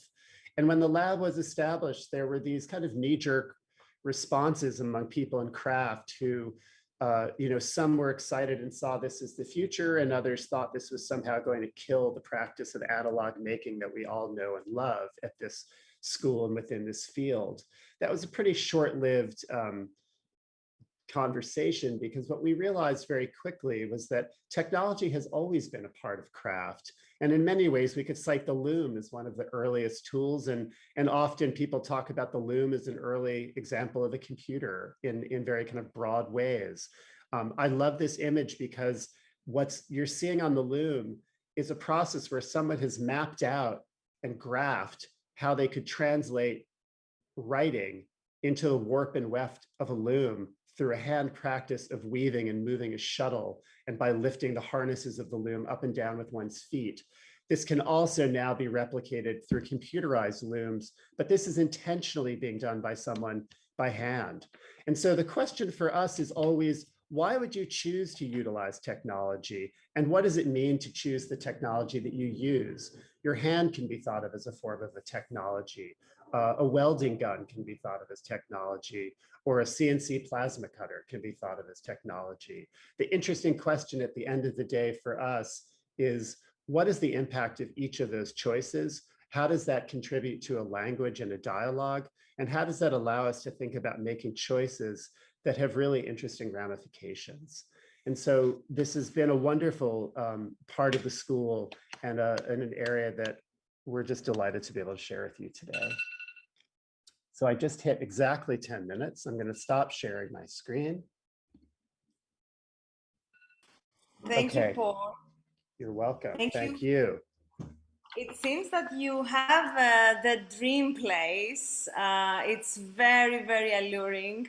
It seems that you have created somehow a safe and inspiring environment for the people, the community there to explore the crafts and the technology. And somehow in your presentation and seeing the space there, I have this sense that sustainability is also an important part in your work there. Could you briefly tell us something about that? Yeah, it's actually a huge topic, but in the briefest way, I would say at the core, in terms of being as an institution, one of our reasons for not having any plans for growth in terms of the scale, which I think is a very unusual position for an institution to be in, to say we don't want to be larger, we don't believe we should be, has everything to do with the preservation of the land and the site that we're located on, which is a very fragile and delicate ecosystem. And so we have a responsibility toward that. We also think about sustainability in terms of material usage and consumption, and then of course the waste that we're generating. And so we're thinking very carefully about this, but sustainability from a material and impact lens is critical. But I would also say that we're thinking a lot about sustainability and how you sustain a field, and how you sustain a discourse, and how you sustain knowledge, and how you then pass that along in ways that can be replicated. And so everything at Haystack is based on a scale of modesty and intimacy.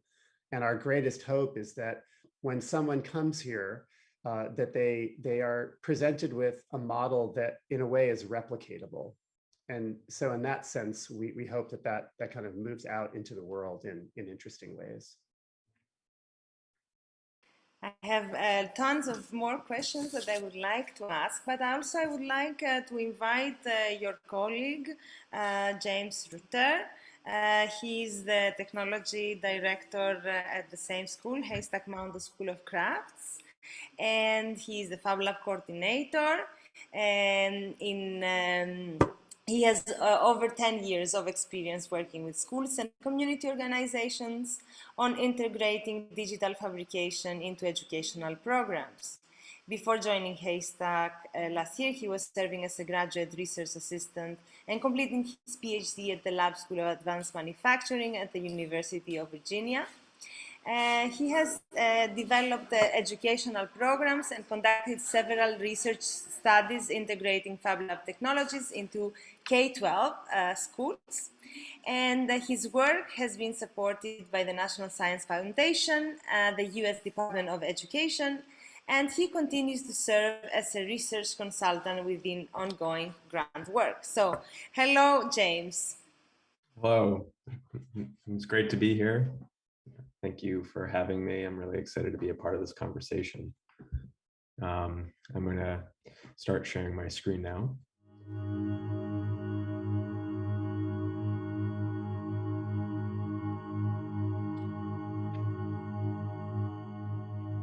Here we go.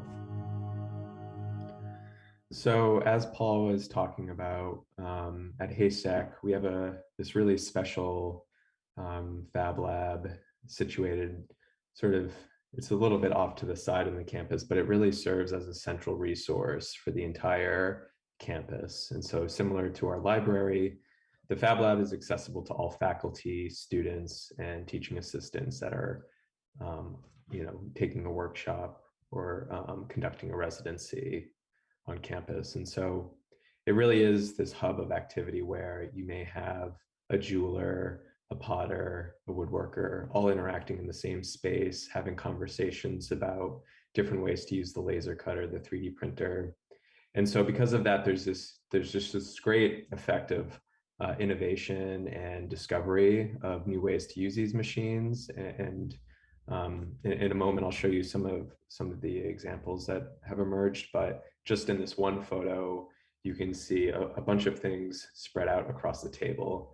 And so we try to illustrate all the different possibilities, but we're always inviting sort of new possibilities and sort of experimentation to be conducted in the space. So one of the most common or popular studios that comes through the Fab Lab at Haystack is the metalsmithing studio. And here you see there's a couple of different ways to create forms and shapes that are used as molds, essentially, to then be pressed into metal for metal forming using our hydraulic press. And so both the laser cutter can be used to engrave really delicate, detailed works, or the 3D printer, as seen on the right, can be used to create more robust shapes that have more three-dimensional forms to them. And so something that is really common in the way that the Fab Lab gets integrated into the craft process here is that the end products usually do not convey any obvious signals to something made in a Fab Lab. And so usually some of the best uses of the tools here are sort of in the background or play a supporting role. And so it's usually not obvious that somebody's used a 3D printer or a laser cutter, and they're usually, similar to some of the objects that you see here. And just another example of how people often use the space, again, in metals. This was an example from one of my first sessions in this role here at Haystack, where somebody designed and invented this little metal bending jig, and it became quite popular among all the other students that everybody was coming through the Fab Lab wanting to print their own, making different configurations to bend the wires in different patterns.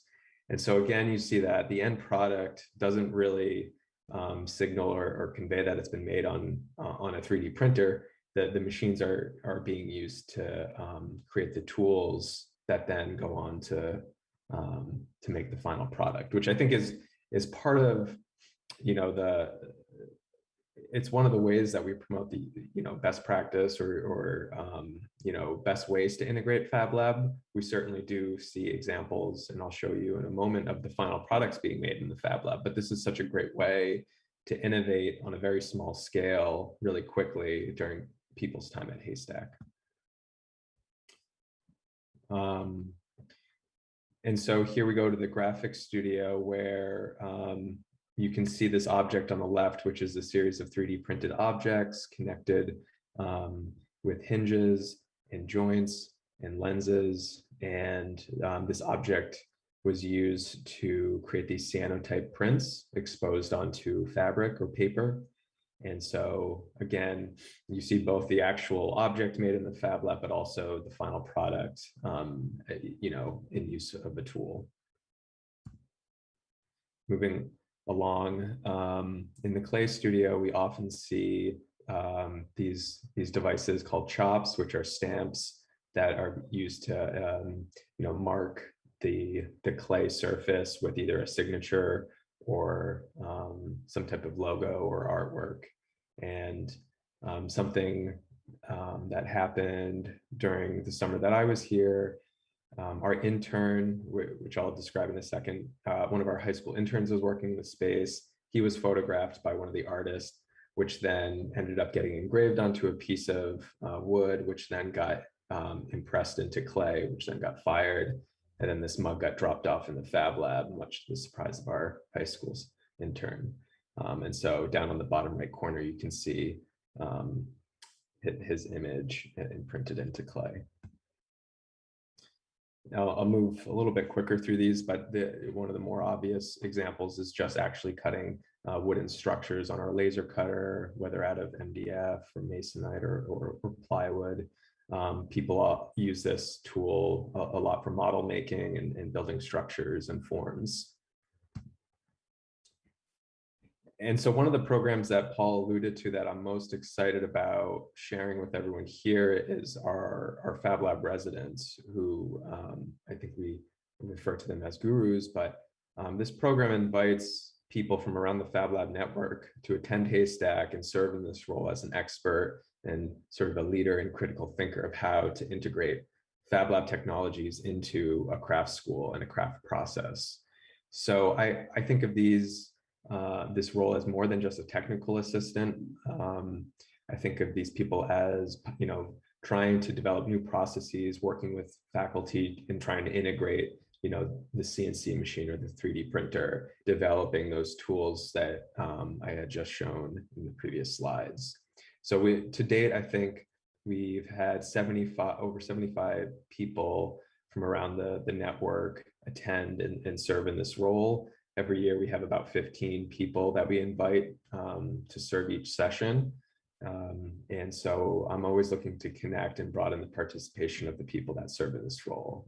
I think it's a really wonderful opportunity for people. And similarly, we have our high school interns who have a supporting role in the space, which is, again, another really special opportunity for them.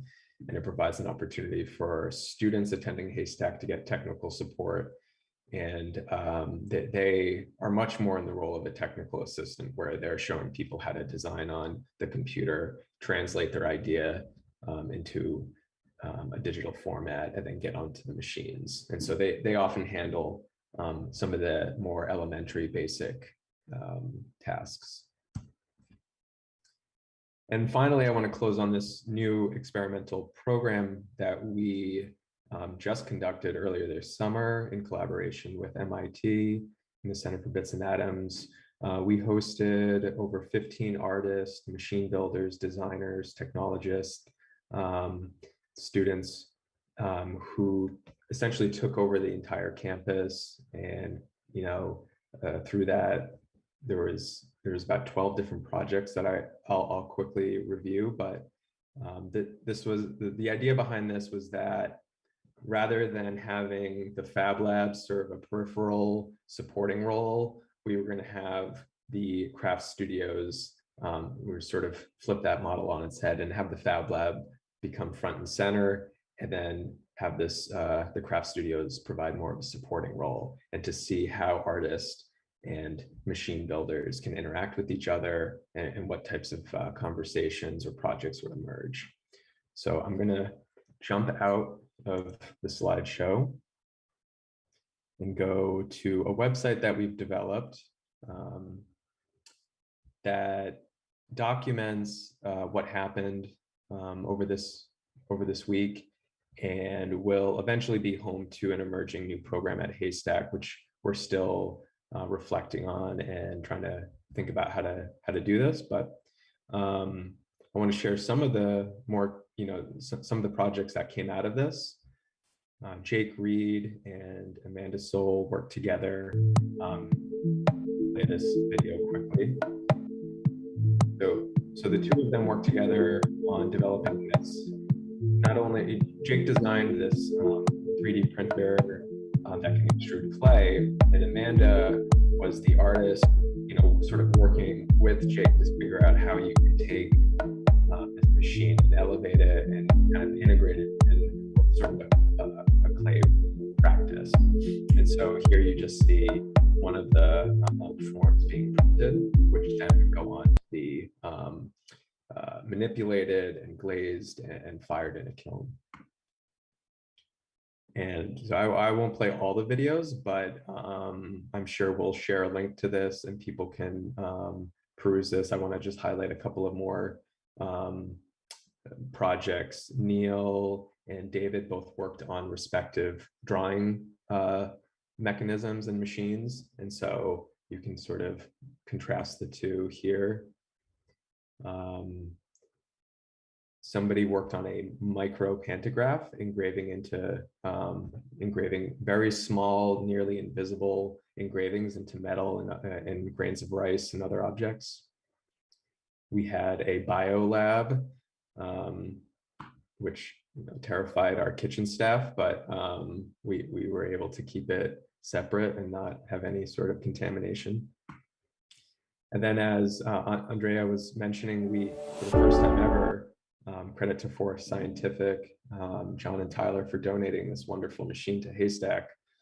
We have a plasma cutter, which opens the door to working with metal in a new way with the Fab Lab. And so you can see here we have these wonderful creatures being cut out of metal. And so this was an exciting week, not only for all the other projects, but just for a new machine being welcomed to the organization, and for us just trying to wrap our heads around this. And so there's a lot more here to talk about, but I think I may leave it there for people to check out. And so I think we're hoping to develop this program more out, and I think this idea really gets at this intersection of Fab Lab and craft and ways in which the two can sort of evolve together. So with that, I'm going to stop sharing, and I'll leave it there. Thank you, James. Amazing to see the different projects. It looks like that we are moving in an era of neo-craftsmanship. Like we would then need to redefine craftsmanship and understand what it means now in terms of the new tools that we can use. I will just make a quick question before we make one question to all, and we don't have so much time. So also, if others that are watching, they can post the questions now, it will be amazing. I would just make a quick question for you is, how do you find this synergy between the digital, the immaterial, and then the importance of the hand, the importance of the fine motor skills that we develop with our hands, and the final making process? Is it a process that it needs translation? Is it a process that is going as a natural flow? Or do you think that, how do you see that? Yeah, I think both Andrea and Paul touched on this a little bit, but I see people benefiting from working in both domains where they're, they're coming from one studio where they're working with their hands, and they may have an object that they're starting out with, and then they're trying to translate that onto the computer. Often is the case that the design on the computer is the biggest struggle and challenge in a Fab Lab.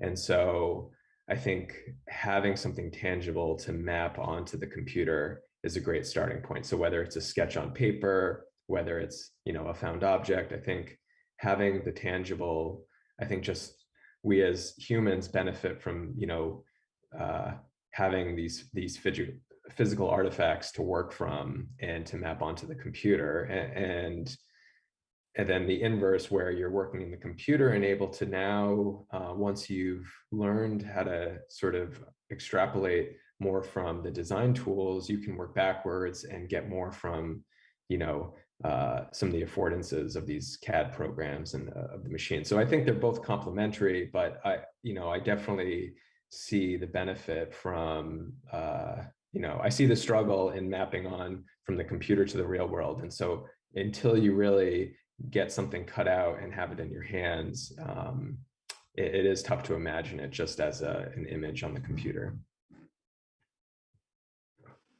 Okay, thank you. Thank you so much. Thanks to all of the panelists. I think that crafts I would say that if we would consider that technology nowadays has immersed in our society up to a very high level, if we can take technology for granted, then craftsmanship is an emergency, and we really need to look into that. We see in the 19th century the movement of arts and crafts, where people actually advocated about the return of traditional craftsmanship. I would say now we have also the return of neo-craftsmanship during the fourth industrial revolution. And I would like to talk a little bit more about the importance of the hand in the role of the hand, the role of the making and the development of these fine motor skills, both in education as well as the importance of saving and heritage, saving traditional crafts. So I would open the question to Andrea. Yes. So what do you think is the importance of the hand in the craft process? That's a very good question. It's a very interesting question. I think that I personally, touching something with my hand and working with my hands on the material is an important component for me. But I actually also have experienced instances, and I want to bring a particular one. I have a particular one in mind. At the University of Hawaii, Manoa, I had an artist in residency in working with lithography, printmaking at their studio, and I want to mention Charlie Cohan, a professor of printmaking at the University of Hawaii, Manoa, who had a student in one of his woodcut printmaking classes who didn't have hands. She didn't have arms and hands, and she was able to create these woodcut prints with the help of two assistants and with a particular contraption that Charlie Cohan created for her, where she was able to use her body to move the tool in the way that the tool had to be moved. So for me, using the hand or using the body or using some kind of embodied kind of making seems like an important component, but at the same time we have seen, or I have seen now, instances, very compelling instances of people who can't move parts of their body being able to move computerized parts with their thoughts and their mind. And so I really don't want to discount other ways of making or to exclude people who might not be able to engage in a traditional way, the way we came to think about the hand. And often the hand is kind of mentioned in a kind of dichotomy, like the hand and the mind and the conceptual thinking and kind of thinking through your hands, or creating knowledge and advancing knowledge through your hands. And I kind of feel that, yes, conceptual thinking can take you so far, but I feel that it might not be able to take you all the way, that a kind of embodied way of approach, if that's something that is possible for somebody, is for me very important. But I really, at this point, since technology allows us to engage, and not just digital technology, but like something like a kind of contraption that you can use your body in the way your body moves, any kind of technology, having seen how that can really expand the possibility of engagement for people who might not have been able to engage before, I'm kind of, I can see both sides of the argument, if that makes any sense. Thank you so much, Andrea. We will need to quickly wrap up. So I can ask one more question from the Peter Troxler that he's watching us live. The question is,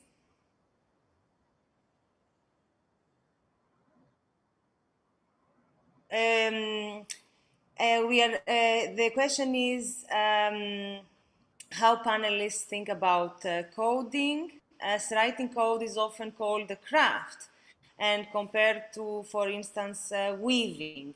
Is coding a craft? And I would like to ask Paul and James to give a few words about it.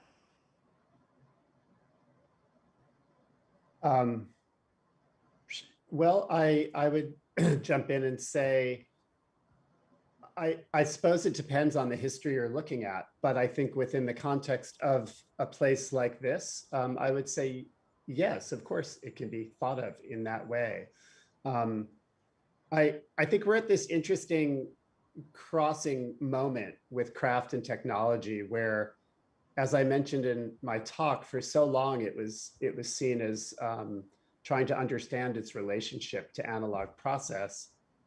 And I think in a way we don't have to worry about those questions anymore. Like, is it a craft? I could say, like, sure, if you want it to be a craft, it can be a craft. I mean, and in a way, I don't find it to be, and I don't mean this insultingly to anyone asking, like, to me, that's the less interesting question. The more interesting question is to say, like, these are all deep, deep practices. And if I've spent my career trying to avoid answering what craft is, like I always kind of try to duck out of the question because it just hasn't interested me that much. And but if I have to define it, I would say that it's a way of thinking about questions through a discipline or through a very specific language that someone goes very deep into. And so in that sense, yes, I think coding absolutely is thought of as a craft. There's no question to me about that. Now, would an institution like Haystack develop a coding studio and teach classes in coding? Probably not, because of a whole number of reasons, right? We may not do that at this institution. If I led another institution, would that be interesting? That could be really interesting. But would it fit here? Probably not at this moment. So it's not only defining what is the new craft, but also reinventing and understanding craft, not as we understood craft in the 19th century, but in a completely different way. This makes me remember a very nice exhibition that was held in 2013 in New York Museum, MAD Museum of Arts and Design, which was called Out of Hand, Materializing the Post-Digital. And it was showcasing more than 120 works of sculpture, jewelry, fashion, and furniture. And it was really an exploration of the extraordinary creativity made possible by advanced methods of computer-assisted production known as digital fabrication. And I think that the neo-craft, let's say, is opening many new ways of expressing ourselves, and the creativity. It is really like a boom of creativity happening nowadays. And it's very nice to see all of your works and to see what you have been doing in the school, with the indigenous communities, with the public installations. And I am very, very happy to know also that the FabLab network has a very, very big research line and many, many projects that they deal with digital crafts. And that we are creating together a new neo-craftsman, let's say, and we are writing a new chapter in the book of neo-craftsmanship. So I would like to thank you all, both the speakers, but also our attendees, and pass to our Sherry Lassiter for the Fab World announcements. Thank you, Anastasia. Thank you to our wonderful panelists. I just wanted to say how it was very inspiring to hear from you, Celine, about how the learning in a Fab Lab really kind of aligns very nicely. The learning and the making aligns very nicely to sort of the culture that Indigenous peoples are used to, right? And so I feel like that's a very, very positive thing for learning. And I'm also struck by Andrea, the way that digital fabrication has kind of helped enable your absolutely stunning art for public spaces. And I'm also very impressed by your patience when you show that giant mural of the vinyl cut, on the windows. I'm like, oh my God, I cannot imagine how long that took to do. It's just gorgeous. And James and Paul, it's very interesting. You're talking about the relationship of the artist or the crafter with the materials and the tools, and like this very much points back, in many ways what you're talking about points back to some things that Seymour Papert talked about when he when he sort of formulated these ideas around constructionism. And there is a relationship between the artist, the materials, and the tools, and it's a constant reflection and a learning process that you go through in a Fab Lab, but also in forms of personal expression. And so that, along with the idea of learning from your peers and from your sort of your masters, and sort of everyone kind of learning together with each other and from each other. And the joy of learning, of course, just the joy of learning is rampant, I hope, in all of your Fab Labs, and it's certainly something I've experienced myself. And it really does talk to this notion of the pedagogy of craft and the sort of collaborative evolution of tools and forms of expression. So thank you so much for a very, very inspiring session today. And again, just as a note, thank you to Forest Scientific, which is the company that provided Haystack with the CNC plasma cutter that was used in some of Andrea's work, I believe. So really appreciate that. And now we're going to go to today's Fab World videos, but just remember, don't go away, because we still have a few announcements, awards, the pass off from FAB16 to 17 to go. So so stay tuned, and now we go to Fab videos. Thanks.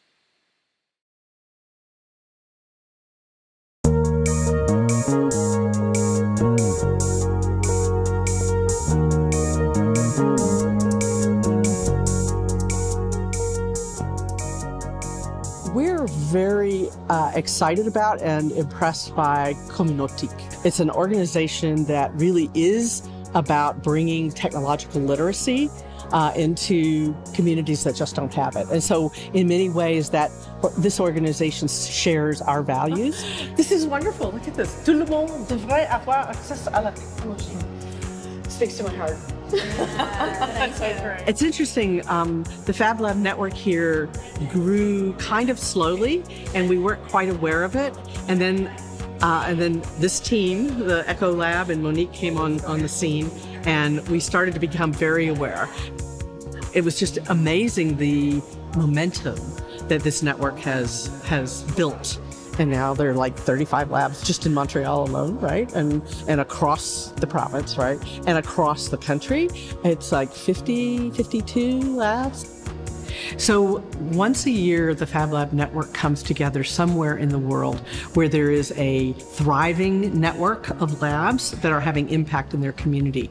And so this year at FAB16, when we come to Montreal, what we will do is we'll spend a week thinking about how we fabricate the commons together. What is it that we can do together that the whole community and nation and world can benefit from?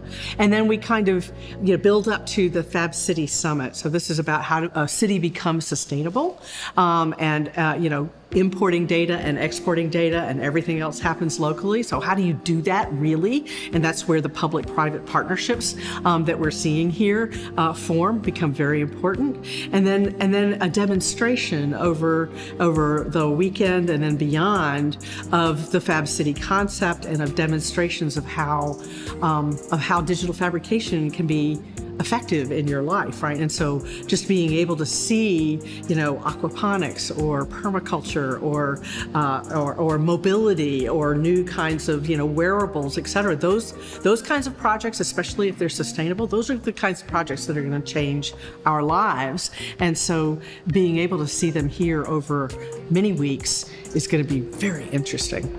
The week for FAB16 and Fab City Summit will be filled with workshops. Some of them will be hands-on, some of them will be more informational, probably on the order of like 200 workshops, which is a lot.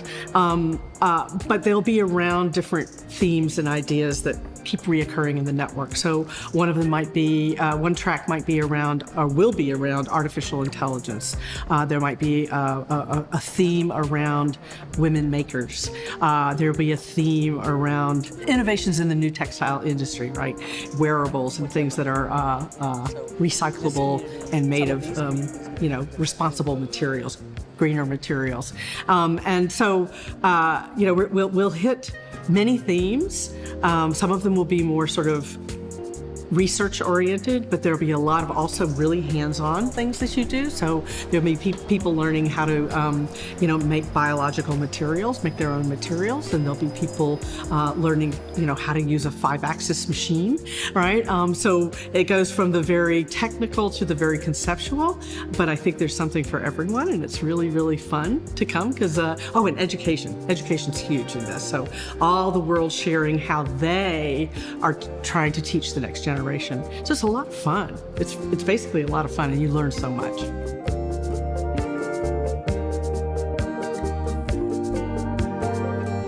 Welcome to FAB16, and welcome to the Fab City Summit.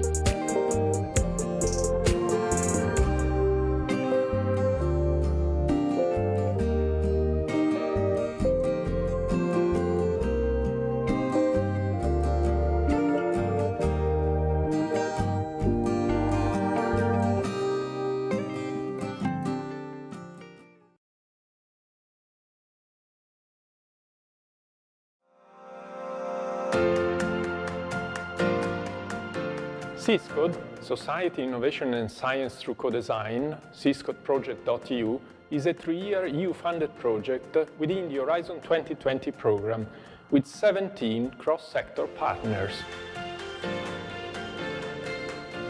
It aims to explore the use of co-design to operationalize responsible research and innovation, relying on knowledge from the investigation of the theoretical background, the analysis of existing cases in Europe and beyond, and finally, the conduction of 10 real-life experimentation for 18 months.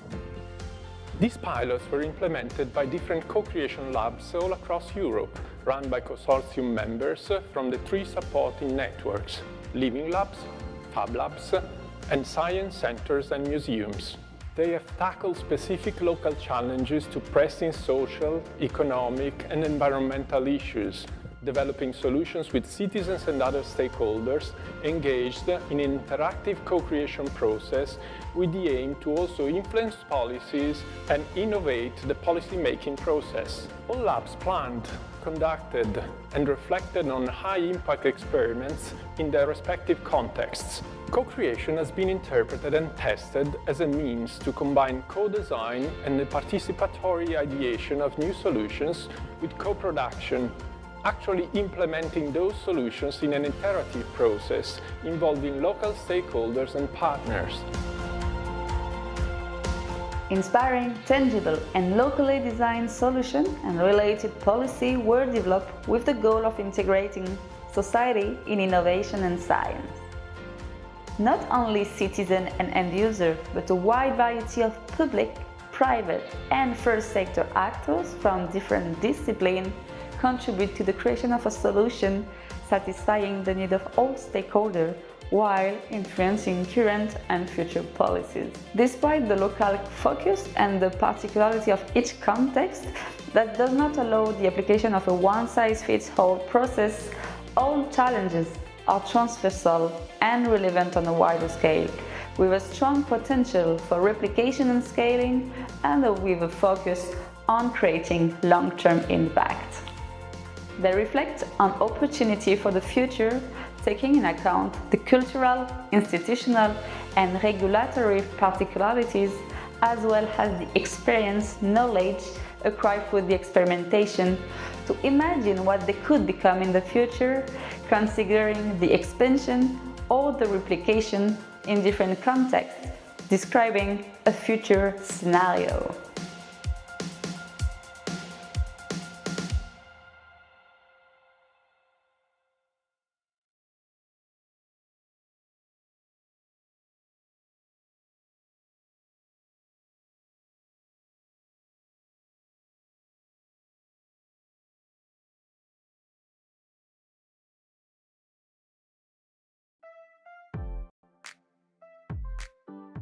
J'ai commencé à travailler sur ce projet avec Majid parce que j'ai perdu l'usage de mon bras gauche, enfin de mes bras.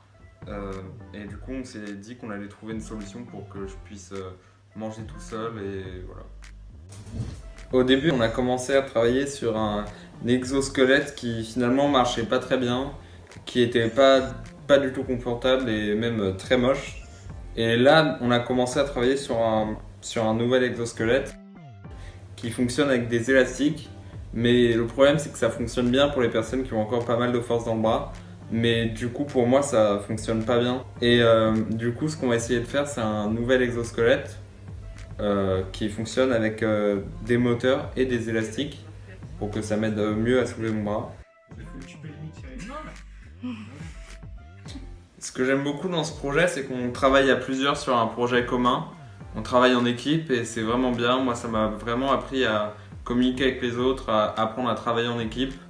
Et en plus de ça, l'ambiance dans l'équipe est vraiment bien. Alors, ce que j'espère avec cet exosquelette, c'est de pouvoir utiliser mon bras comme il se doit et de pouvoir manger avec mes amis et faire plein d'autres choses.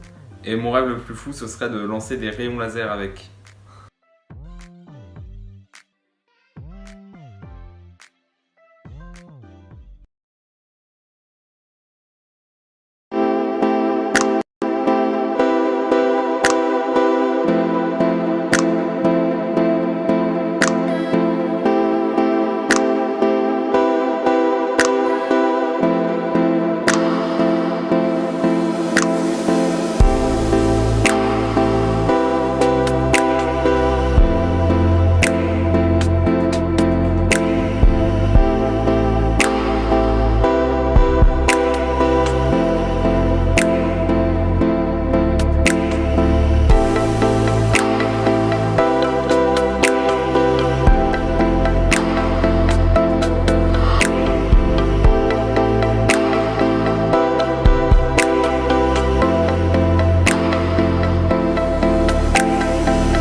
L'idée du Lab du Campus, elle est née d'une rencontre avec le Campus des métiers du numérique. Je suis René Butin, je travaille pour FAB16.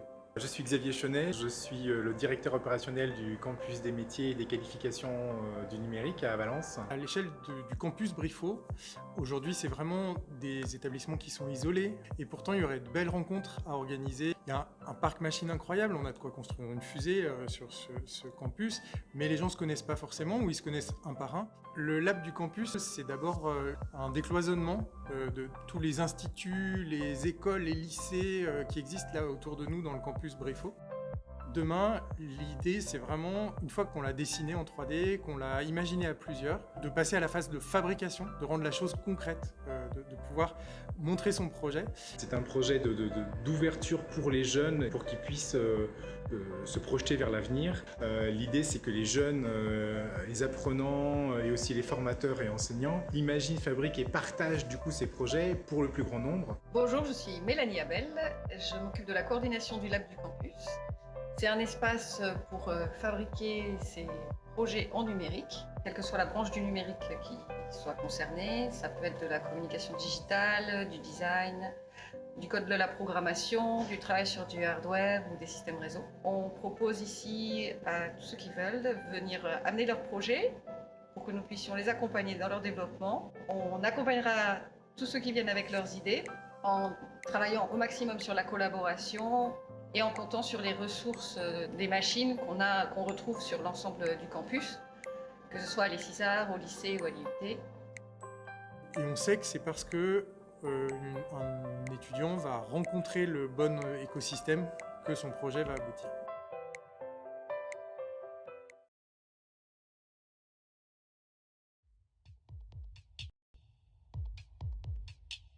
With the desire to encourage fermented food and food waste recycling, we are designing and developing an incubator. An incubator is a device that maintains the necessary parameters, such as temperature and humidity, for an environment suitable for the growth of fungi and microorganisms of all kinds. At Domingo Club, we like to think of fermentation as a process of partnering with microorganisms to enhance our local and seasonal food and to move away from rapid global manufacturing processes. As an example, we use our incubator to make tempeh. Tempeh is an Indonesian fermented food product originally made from soybeans and a fungus called Rhizopus.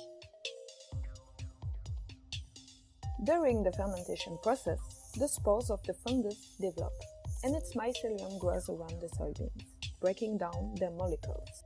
This process changes the properties of soybeans and makes them more digestible for our body, allowing us to absorb all the proteins available and making tempeh as high in protein as meat. But using an incubator to make tempeh is just one example. There are many other ways to use it. At Domingo Club, we advocate open source tools to allow others to understand, modify, and repair what we produce. We use digital fabrication techniques to prototype and produce our devices. This means that they can be reproduced in any Fab Lab or makerspaces around the world. We deeply believe that what we do has much more meaning and impact when we are not the only ones doing it. We therefore invite everyone to join the club and explore the collaboration with natural processes to promote understanding, transparency, resilience, and equity in our global food system. Join the club on domingoclub.com.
This project began for me when I was looking to design my first 3D print in order to learn the process of 3D printing here at New Ross Fab Lab. I have a 7-year-old son and we're always making paper planes together.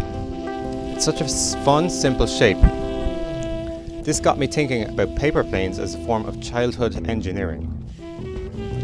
As children, we learn to make a paper plane and we iterate upon this design over and over, making small changes as we go to make it fly higher, for longer and further, to beat our friends. We draw on it to make it look cool. No, the one they sent me two. We just want to make it better, so we learn how. I wanted to see what version of a paper plane I could design and make using the modern technology and processes available to me here at the Fab Lab. Here at the Fab Lab New Ross, we believe taking these simplified steps to introduce learners to 3D technology can give them access to a larger playground where multiple aspects of their imagination are brought to life and provide space and opportunity to be creative while experiencing the technological world and to develop the confidence to create objects from within their own imagination. Children have a natural appetite for play and exploration. Through imaginative play, they can learn how to problem solve, create and innovate, explore the concepts of engineering, construction and aerodynamics. Through trial and error, we learn which designs were successful and more efficient. In here we took that model of a paper airplane and we were testing some air fluid dynamics in simulation software, and we also have some stress analysis of the material. As you can see here in the screen, there's a couple of stress here that we need to redesign to make the plastic airplane airborne more better and more efficiently.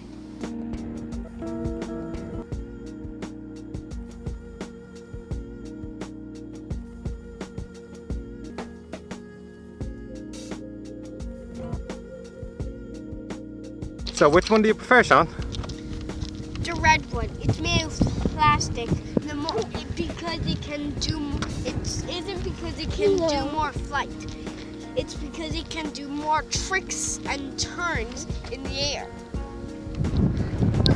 And which ones are more fun to make? The paper one.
Innovators for Purpose is a place where high-potential, diverse young people come together to discover our passions and understand our purpose. Through real-world projects, we learn about opportunities never imagined and develop our skills and mindsets to change the world. We learn how to use art, design, science, and technology, and storytelling, and our voices as foundations of change. We develop the mindsets for innovation, starting with listening, to help us see the world in new ways. We are challenged to constantly seeing what's not there and being open to learning new things. We learn about the inequities and injustices in this world, and believe that the circumstances in which people are born should not determine their opportunities in life. Most importantly, we learn that we can just use our own creativity to help create a more just world now. There is no reason to wait until we are adults.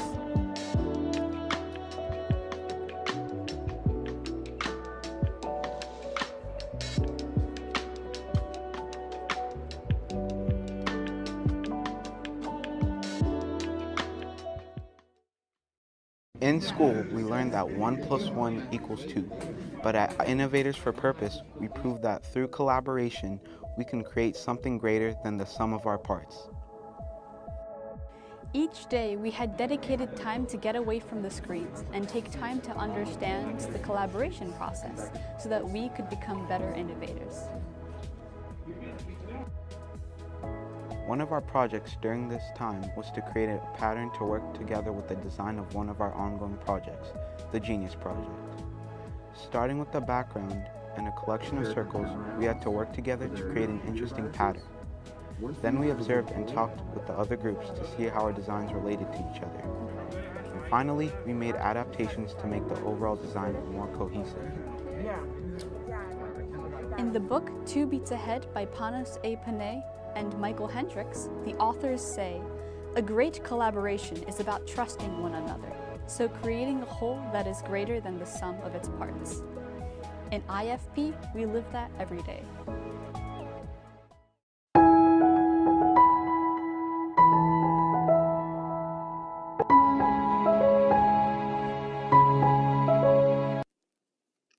It has been 1 year since the murder of George Floyd, a death that reignited the fire of the Black Lives Matter movement. In April of 2021, ex-officer Derek Chauvin was charged on 3 accounts for his actions. This is accountability, not justice. There will still be no justification for the death of George Floyd.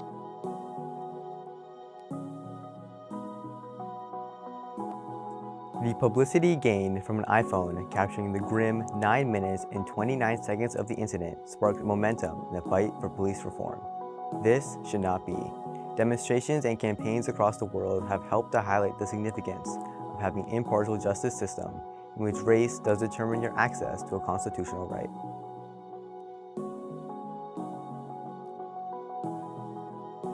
This Should Not Be is a collaborative project by IFP teens and mentors to tell the stories of the victims of racial inequality and police brutality.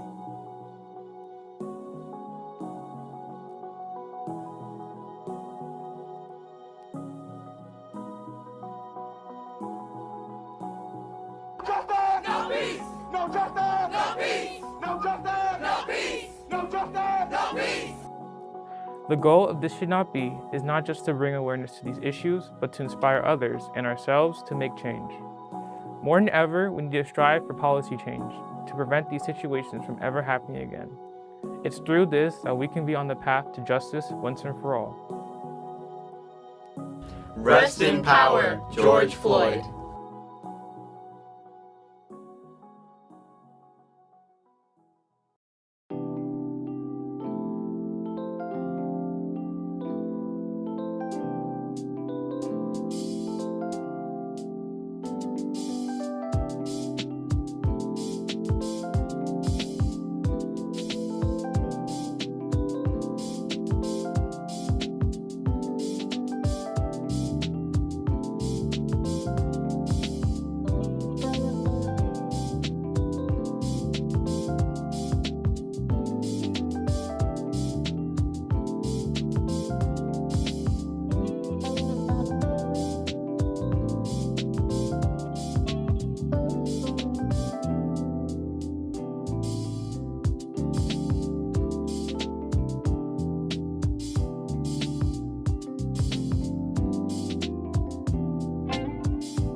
Fab City project emerged from Barcelona, right?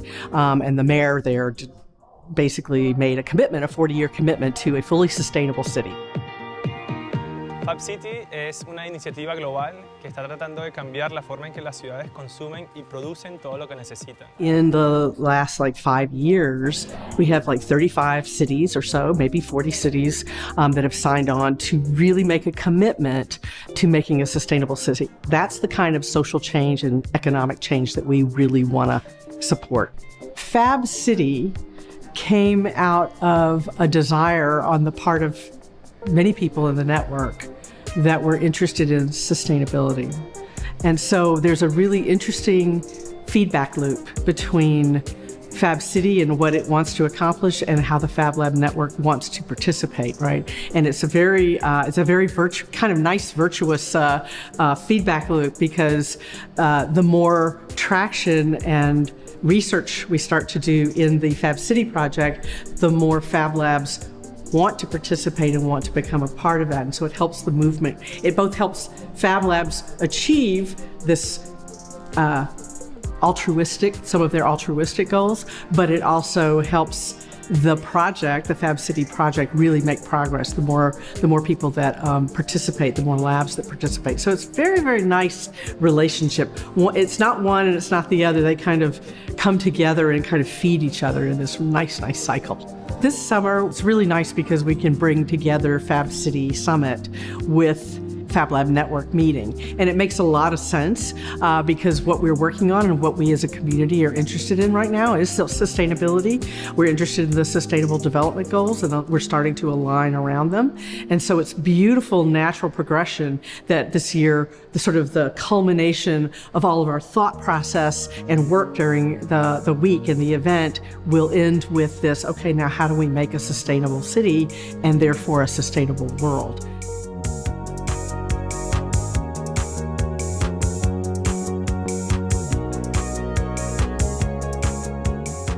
Welcome to FAB16 and welcome to the Fab City Summit.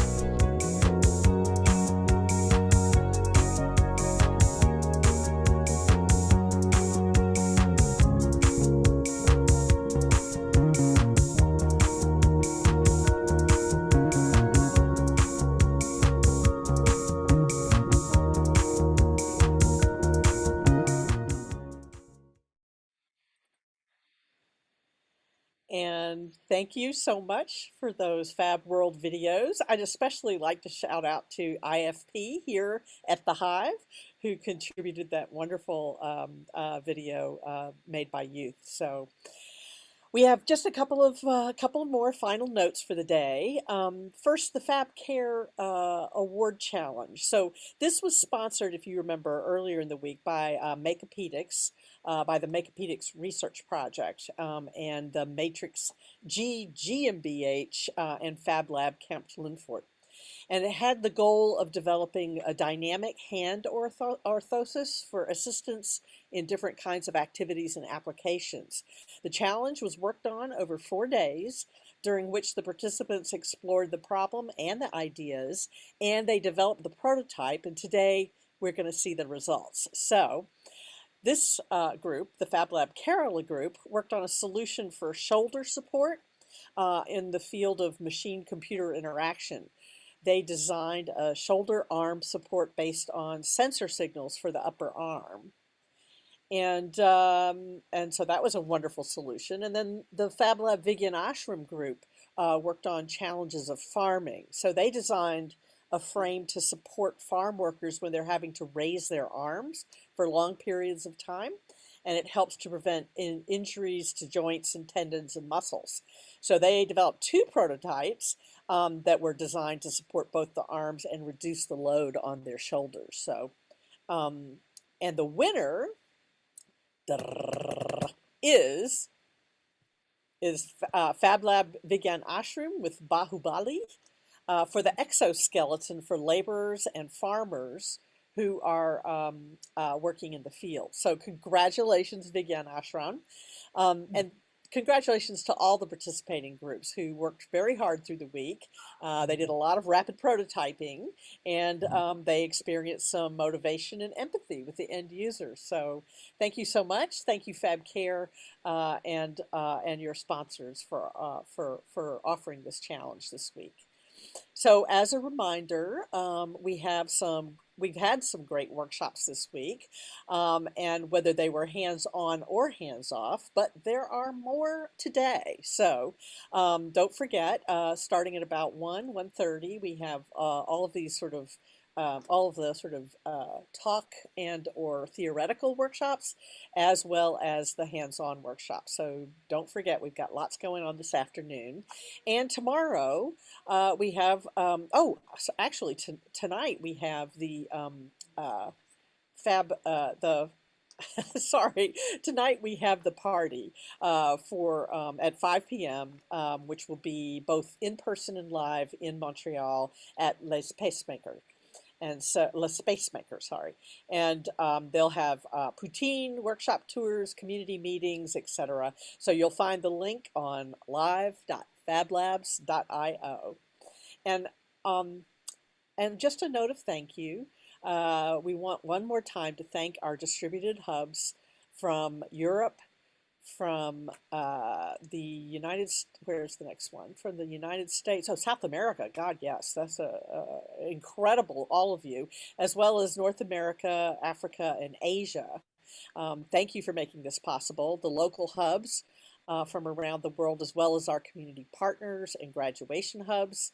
You all have been amazing and have made this week a wonderful experience for everyone. So both in person and online, which is fantastic. And also thank you to our co-sponsors, the Center for Bits and Atoms and Communitique in Montreal, and our partners, Fab Labs Quebec, Fab Lab Barcelona, Tourism Montreal, McGill, Engine, McGill Musculoskeletal, I haven't gotten it right yet, Biomechanics Research Lab, and Procedure Rabat. And we were supported by Dassault Systems, DS SolidWorks, 3D Experience Lab, as well as Trotec, and the Government of Canada, Quebec, Montreal, and Les Offices Jeunesse. So thank you to all of you. You have made this possible. And then one more set of very special thank yous. I remember the days when Neil and I used to run the FabX conference, and it was just the two of us with an old laptop. We were always fighting over whose laptop we would use. And it was a much less sophisticated thing than it is today. But like the network, FabX has grown over the years, and it's become far more sophisticated. And now, today being an example, we have FabX Online, we have FabX in person, and we have FabX distributed. So it takes a village to support this conference, both in humans and in resources.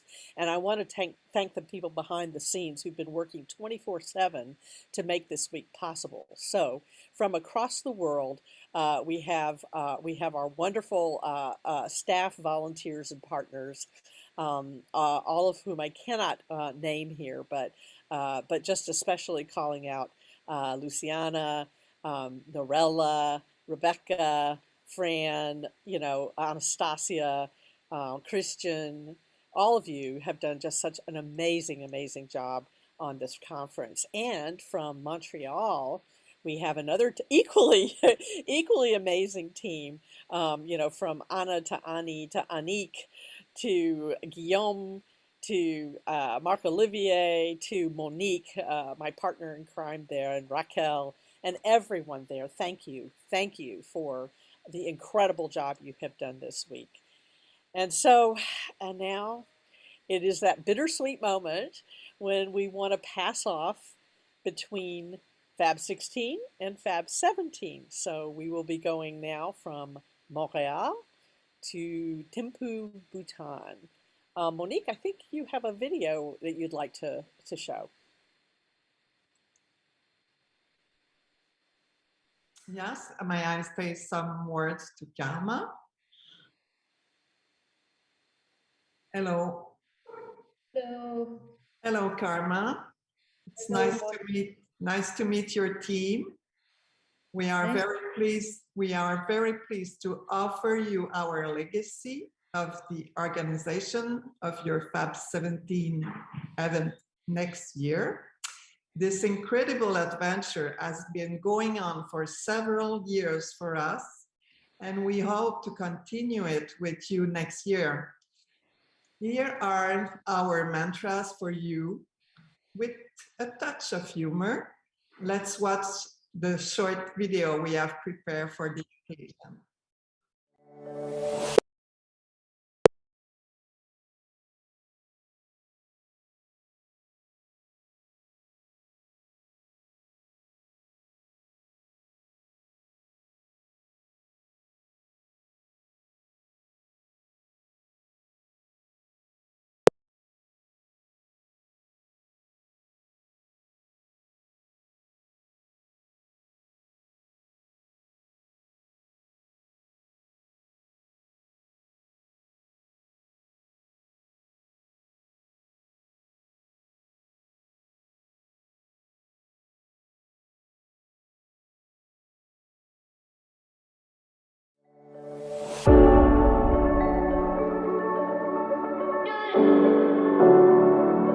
Music Vibe.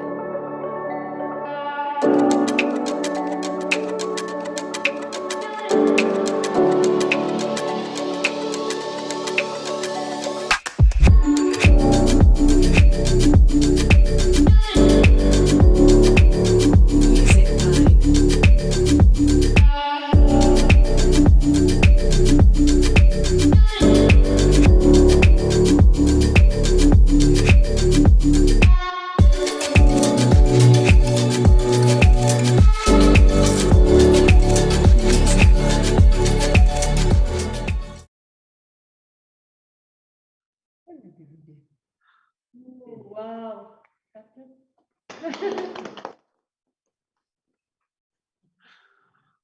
Nice.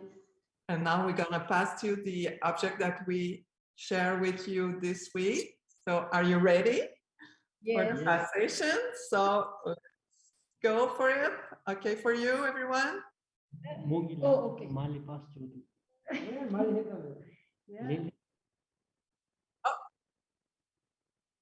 Okay, sorry. Oh, I have to catch it again. Sorry. Yeah, kan bego. Cuy ini tulis. Cuy lap ani kamu lap hold siya ya. I can go? Okay. I go.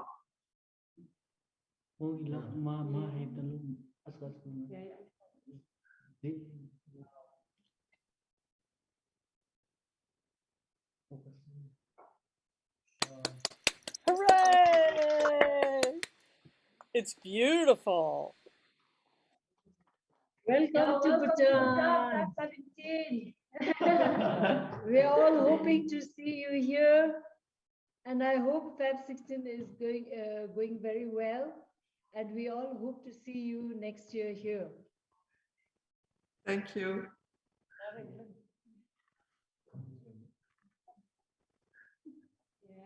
Thank you, Bhutan. Thank you, everyone. Thank you so much. It has reached here safe and sound with all the light that you all have sent and love.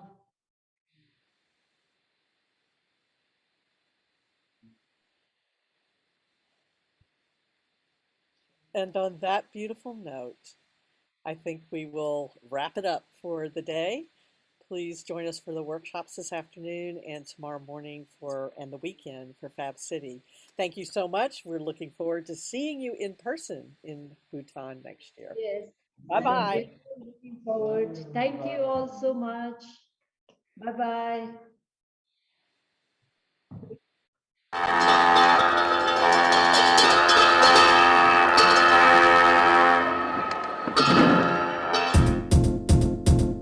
It might seem crazy what I'm about to say.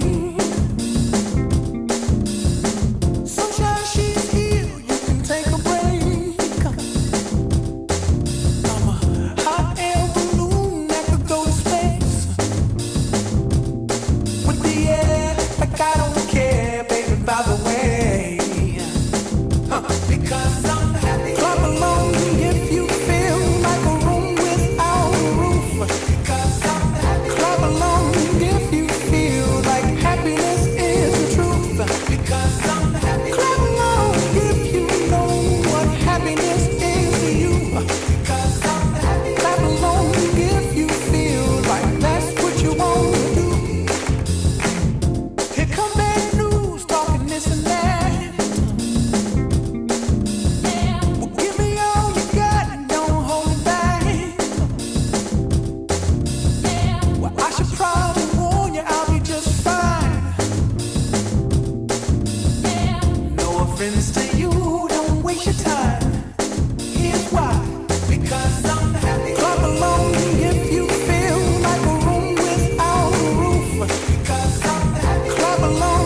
Bye.